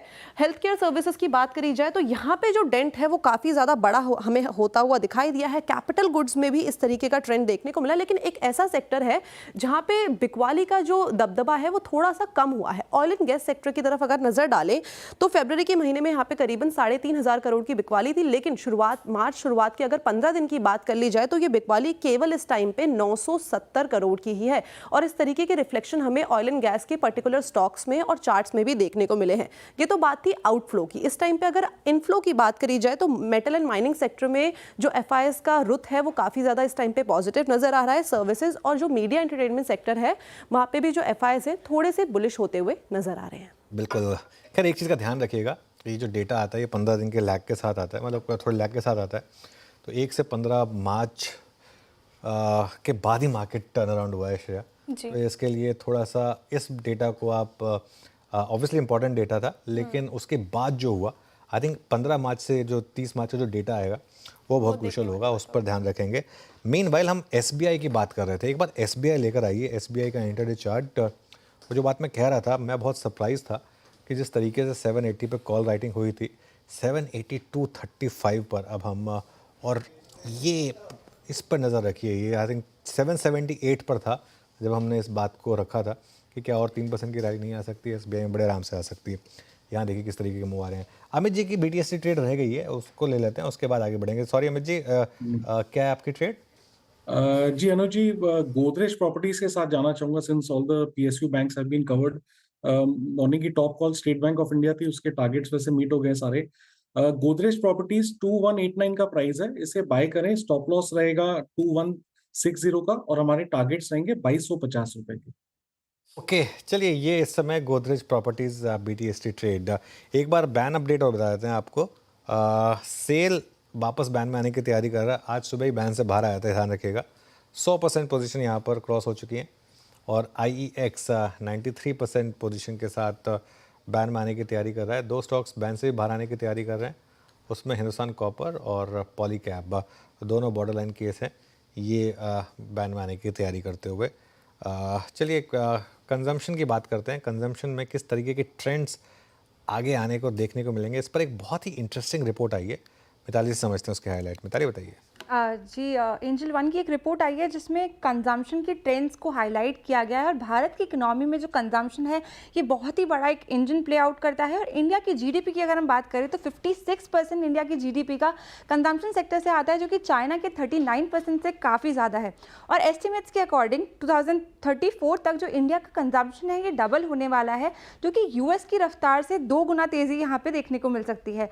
ये राइजिंग स्पेंडिंग भारत की जो इकोनॉमी है उसको और ज़्यादा स्ट्रॉन्ग बनाता नजर आएगा। और कंजम्पशन ग्रोथ के पीछे हम फैक्टर्स की बात करें तो सबसे बड़ा फैक्टर है हाउस होल्ड का एक्सपेंशन। न्यूक्लियर फैमिलीज के बढ़ने से डिमांड में भी बढ़ोतरी देखने को मिली है। दूसरा बड़ा फैक्टर है सेविंग्स पोटेंशियल। रिपोर्ट में एक बहुत ही इंटरेस्टिंग डेटा था कि अगले 25 सालों में भारत की जो सेविंग्स है वो पिछले 25 सालों से 10 गुना तक बढ़ने वाली है, जिसका डायरेक्ट इम्पैक्ट हमें लोगों की स्पेंडिंग पावर पर देखने को मिलेगा। साथ ही रिसेंट जो बजट का टैक्स कट अनाउंस हुआ था उससे 1 लाख करोड़ का एक आंकड़ा सामने आया कि टैक्स कट होंगे, जिससे पोटेंशियल हमें कंजम्पशन में बूस्ट देखने को मिलेगा अप्रॉक्सीमेट 3.3 लाख करोड़ का। तो ये जो आंकड़ा है ये GDP की 1% को और ज़्यादा बढ़ाता हुआ नजर आ सकता है। सबसे फास्ट ग्रोइंग कैटेगरीज की बात करें तो consumer electronics, jewellery and accessories, apparel, fashion और OTT प्लेटफॉर्म जो है ये सबसे ज़्यादा ग्रो करते हुए आपको नजर आएंगे। रिटेल सेक्टर की बात करें तो यहाँ पे भी एक बड़ा रेवोल्यूशन देखने को मिल सकता है और आज भी इंडिया में 92% से ज़्यादा रिटेल ट्रेड्स किराना स्टोर्स के थ्रू होती है। इसके अलावा इंडिया के 95% पिन कोड्स अभी भी ऑर्गेनाइज्ड रिटेल सेक्टर से कनेक्टेड नहीं है, जिसके कारण हमें ई-कॉमर्स और रिटेल सेक्टर्स के लिए एक अच्छा बूस्ट आता हुआ नजर आ सकता है। जेनजी की अगर बात करूं मैं, तो भारत की जो जेनजी पॉपुलेशन है वो यूएस की टोटल पॉपुलेशन से काफ़ी ज़्यादा है, और 2035 तक अगर हम माने तो इंडिया में हर दूसरा रुपया जो है वो जेनजी कंज्यूमर द्वारा खर्च होने वाला है, ऐसा एस्टिमेट्स रिपोर्ट में बताया गया है। तो आने वाले टाइम में जो ग्रोथ को एक्सेलरेट करेगा, जो कंज्यूमर ट्रेंड्स हमें हाईलाइट करते हुए नजर आएंगे, वो बेसिकली ये जेनजी ही होंगे जो यहाँ पे आगे ले जाते हुए नजर आएंगे। और यहाँ पे जो मेन सेक्टर्स आपको ट्रेंडिंग नजर आएंगे वो ऑनलाइन गेम्स, ओटीटी प्लेटफॉर्म्स और लाइव इवेंट्स जैसे जो मेन स्ट्रीम सेक्टर्स है, ये कंजम्पशन का एक बड़ा पार्ट बनते हुए नजर आएंगे। तो जो जेनजी और न्यू एज कंज्यूमर्स है, ये ही आगे जाके जो कंज्यूमर की ये जो रीडिफाइनिंग करने वाले स्ट्रैटेजीज में ये हमें देखने को मिल सकता है। तो ये एंजल वन की आयोनिक वेल्थ की काफ़ी इंटरेस्टिंग रिपोर्ट आज हमने देखी। बिल्कुल। तो ये कुछ आपके लिए इंटरेस्टिंग डेटा पॉइंट। वैसे शुक्रिया मिताली। वैसे आई थिंक हम भी इन्हीं चीज़ों पर आजकल सबसे ज़्यादा पैसा खर्च कर रहे हैं ऑलरेडी, है ना। तो मतलब सब इसी पे सबसे ज़्यादा पैसा खर्च हो रहा है। जेनजी से प्रॉब्लम है। जेनजी शब्द नहीं, बिल्कुल सही कहा आपने। सभी इसी पे ज़्यादा खर्च कर रहे हैं, ओटीटी, और हम लगातार हर फ्राइडे बात भी करते हैं कौन से मूवीज हमें देखने हैं, कौन से सब बेसिकली शॉर्ट पॉइंट इज कि लोगों के कंजम्पशन पैटर्न्स चेंज हो रहे हैं। आई थिंक काफ़ी हद तक वो ऑलरेडी चेंज हो चुके हैं, और आई थिंक आगे इस पर शायद और मुहर लगती हुई आपको दिखाई देगी। तो ऑब्वियसली ये एक काफ़ी इंटरेस्टिंग चीज़ निकल कर आने वाली है। चलिए अब आपको एक बार मार्केट ब्रेड्स बता देते हैं, उसके बाद पंचनामा का टीजर करेंगे। पहले ज़रा मार्केट ब्रेड देख लेते हैं आज की कैसी रही। ऑब्वियसली आज भी बुलिश मार्केट ब्रेड आपको दिखाई देगी। बस एक चीज़ का ध्यान रखिएगा, क्योंकि अब हम एक्सपायरी की तरफ जा रहे हैं, आपको काफ़ी स्टॉक्स शॉर्ट कवरिंग में दिखाई देंगे, क्योंकि वो ओपन इंटरेस्ट उस तरीके से कैलकुलेट होता है। इस वजह से 62 लॉन्ग, 115 शॉर्ट कवरिंग में मान के चलिए कि 177 स्टॉक्स में डेटा पॉजिटिव है और 44 स्टॉक्स में डेटा नेगेटिव है। बस इस तरीके से मान के चलिए इसको। फटाफट देख लेते हैं जहाँ पर लॉन्ग बिल्डअप और शॉर्ट एंड कवरिंग हुई। लॉन्ग बिल्डअप में काफ़ी PSUs दिखेंगे आपको, PFC, इनफैक्ट सारी PSUs हैं, PFC, NTPC, SBI, REC और पावर ग्रिड। उसके अलावा शॉर्ट कवरिंग देखते हैं, इसमें भी कुछ PSUs, इरीडा और Hindustan aeronautics, angel one, Kotak में बड़ी शॉर्ट कवरिंग हुई, KPIT टेक, यहाँ पर भी आपको शॉर्ट कवरिंग दिखाई देगी। उसके अलावा शॉर्ट बिल्डअप देखिए आप, delivery, Aditya Birla capital, tube investment, Godrej consumer, Crompton में हुआ, और long unwinding Vodafone idea, IndusInd bank, BSC, Titan और जिंदल स्टेनलेस में आपको होती हुई दिखाई दी। श्रेया, अब पंचनामा की बात करते हैं। बताइए आज का पंचनामा का टीजर। बिल्कुल, सवाल बहुत सारे आ रहे हैं। जो सवाल प्रसाद पाटिल का मैंने पिक किया, वो कह रहे हैं थैंक यू CNBC आवाज़ and specially Anuj sir for your experience and it's truly appreciated, made oil and gas basket. तो जिस तरीके से आप ऑयल एंड बास्केट पे अपनी राय दे रहे थे, वो बहुत सटीक बैठी इनका मानना है, और लगातार हम पंचनामा में बात भी करते हैं इस पर्टिकुलर स्पेस को लेकर, काउंटर्स को लेकर। अब क्या हिदायत रहेगी ऑयल एंड गैस बास्केट में? बिल्कुल, देखिए ये ना एक जैसे कहते हैं मार्केट में एक होता है कि वैल्यूएशन नाम का भी कुछ चीज़ है जी। ये आई थिंक पूरी की पूरी जो रैली शुरू हुई HP BP IOC में, वो पूरी की पूरी उसके बेसिस पर शुरू हुई थी। उसके बाद आप देखिए बाकी स्टॉक्स जुड़ते गए अपने आप, ONGC, गेल, IGL, MGL, ये सब उसके बाद अपने आप जुड़ते चले गए। मेरे ख्याल से अभी भी यहाँ पर काफ़ी शॉर्ट कवरिंग की जगह है, काफ़ी HP BP IOC में तो अभी मुझे लग रहा है बहुत जगह है, और इवन गैस स्टॉक्स में मुझे लग रहा है कि अभी भी काफ़ी जगह है। तो अभी भी मेरा ये मानना है कि आप लेट नहीं हुए और यहाँ पर बने रहें। बेसिकली लेट नहीं है, बने रहने की सलाह है ऑयल एंड बास्केट स्पेस में। आज BSE पर भी सवाल है, 2.5% का डेंट पड़ा है इस पर्टिकुलर काउंटर में। कुछ पिछले कुछ दिनों से वोलेटिलिटी तो देखने मिल रही है इस पर्टिकुलर काउंटर में, कभी चढ़ रहा है कभी गिर रहा है। अब शुरुआत ठीक हुई थी, फिर जाते जाते एकदम से गोता लगा गया। क्या करना चाहिए BSE में, जिनके पास है बने रहें या फिर अभी प्रॉफिट में है तो निकल जाएं? देखिए 3900 से 4800 की रैली हुई, प्लस ये स्टॉक बैन में भी है, तो इस वजह से आई थिंक अब इसमें ना मुझे लग रहा है कि मार्केट थोड़ा वेट करेगा कि वो एक्सपायरी डेट चेंज करेंगे या नहीं करेंगे। आई थिंक नेक्स्ट स्टेप मुझे लग रहा है उसके बाद आएगा। अभी भी काउंटर जो है उसमें इतनी स्ट्रेंथ नहीं है जितनी बाकी के स्टॉक्स में थी, तो थोड़ा सा इसमें मुझे लग रहा है कि अब आपको थोड़ा वेट एंड वॉच अप्रोच रखनी होगी। वेट एंड वॉच अप्रोच फिलहाल BSE में रखें, और बाकी के सवाल 3:35 पर सोशल मीडिया प्लेटफॉर्म्स पे लेंगे CNBC आवाज़ के एक्स, इंस्टाग्राम, यूट्यूब, फेसबुक, जहां आप हमारे साथ जुड़ सकते हैं वहां जुड़िए, अपने सवाल पूछिए 3:35 पे थोड़े से विलम्ब के बाद। और कुछ और स्टॉक्स की बात करते हैं जहां पे जो डे हाई पर क्लोज होने की तैयारी कर रहे हैं। आप देखें HDFC बैंक डे हाई पे क्लोज होने की तैयारी कर रहा है। SBI की हमने बात कर ली, NTPC की भी बात की, रिलायंस में भी अच्छी तेज़ी थी जिसने आज इस मार्केट रैली में कंट्रीब्यूट किया है। अल्ट्राटेक, सीमेंट देख लीजिए। इनफैक्ट चलो एक बार HDFC बैंक की आज बात नहीं, उस पर एक राय ले लेते हैं। डे हाई के आसपास क्लोज होने की तैयारी और पूरे प्राइवेट बैंक्स में अच्छी तेज़ी देखने को मिल रही है। आप बताइए राजेश सातपुते जी, HDFC बैंक पर क्या हिदायत रहेगी, अभी रडार पे है क्या आपके? देखिए HDFC बैंक में एक बहुत ही क्लीन ब्रेकआउट है और मुझे लगता है कि लास्ट वीक भी इस पे बात हुई थी, तब ये 1750 था और हमने देखा हर लेवल को ये सरपास करते करते अभी 1800 के ऊपर ये क्लोज हो रहा है, तो कहीं ना कहीं लगता है ये मोमेंटम कंटिन्यू होगा। तो यहाँ पे लॉन्ग साइड का पोजीशन अगर है तो बने रहे, स्टॉप लॉस रहेगा 1785 का, जो 1800 के नीचे हम 15 पॉइंट का स्टॉप लॉस मेंटेन करें। और ओवरऑल इसका स्ट्रक्चर देख के लगता है ये करीबन 1840 1850 की ये तैयारी करे। और ओवरऑल अगर आप देखो तो बाजार को जो लीड कर रहा है उसमें एक स्ट्रॉन्ग पिलर HDFC बैंक भी है, तो इसे कंटिन्यू करें। ओके, चलिए एक अब खबर जो असीम की तरफ से आ रही है उस पर बात करते हैं एक बार ज़रा। वोडाफोन आइडिया 4800 करोड़ के स्पेक्ट्रम को वापस करने की अर्जी देने जा रही है और कंपनी ने 2021 में ये स्पेक्ट्रम लिया था। फिलहाल खैर सरकार के पास कोई पॉलिसी है नहीं इसको सरेंडर के लिए।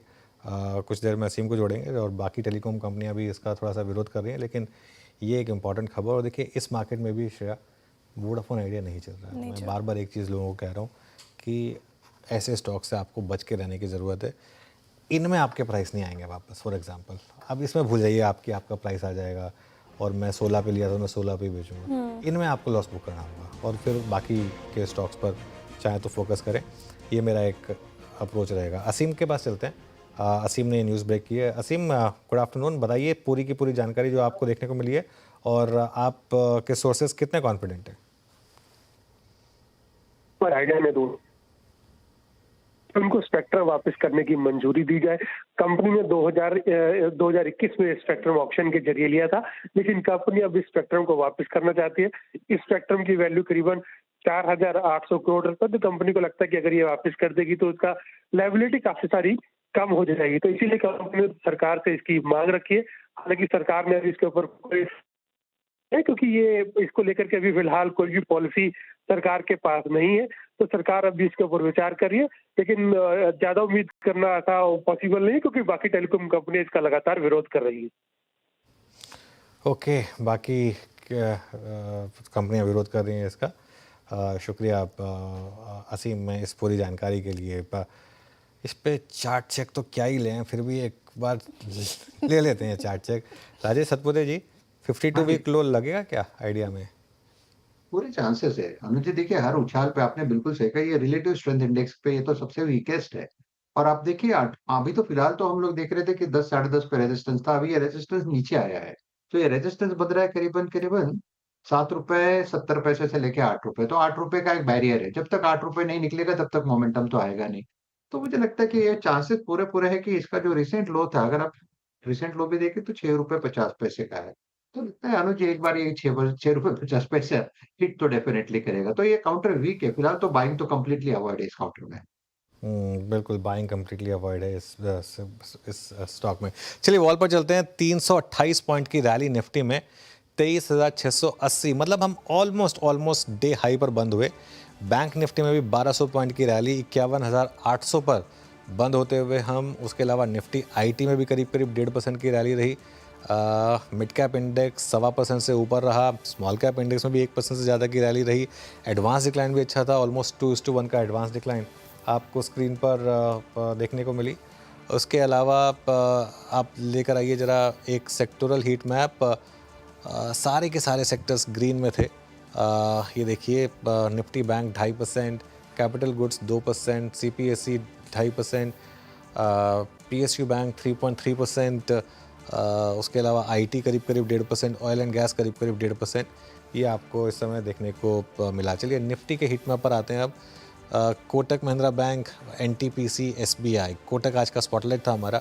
शानदार मूव्स यहाँ पर रहे। SBI, टेक महिंद्रा, सब stocks Power Grid, Axis Bank, Bajaj Finance, Larsen and Toubro, Reliance, Eicher Motors, BEL, उसके अलावा इंडसइंड बैंक 0.3% नीचे था। टाइटन, ट्रेंट, महिंद्रा एंड महिंद्रा, भारती, ब्रिटानिया और नेस्ले, ये कुछ स्टॉक्स रहे जहां पर आज थोड़ी सी मंदी रही। लेकिन कुल मिलाकर मार्केट का जो ट्रेंड है वो तेज़ी का है। और शानदार पिछला वीक भी था और आज पहला कारोबारी सत्र इस हफ्ते का, और शानदार क्लोजिंग देखने को मिली मार्केट में। चौतरफा खरीदारी आज बाजार में देखने को मिली। चलिए, ऐसे में आपके बहुत सारे सवाल होंगे पोर्टफोलियो रिलेटेड, स्टॉक्स रिलेटेड, तो बस थोड़ी देर में आप मार्केट का पंचनामा में हमारे साथ जुड़िए CNBC आवाज़ के सभी सोशल मीडिया प्लेटफॉर्म्स पर। चलिए, इसी के साथ अब मुलाकात होगी थोड़ी देर में मार्केट का पंचनामा डेस्क पे। साथ ही कल फिर से मिलेंगे मॉर्निंग शोज में। तब तक के लिए आप देखते रहिए CNBC आवाज़।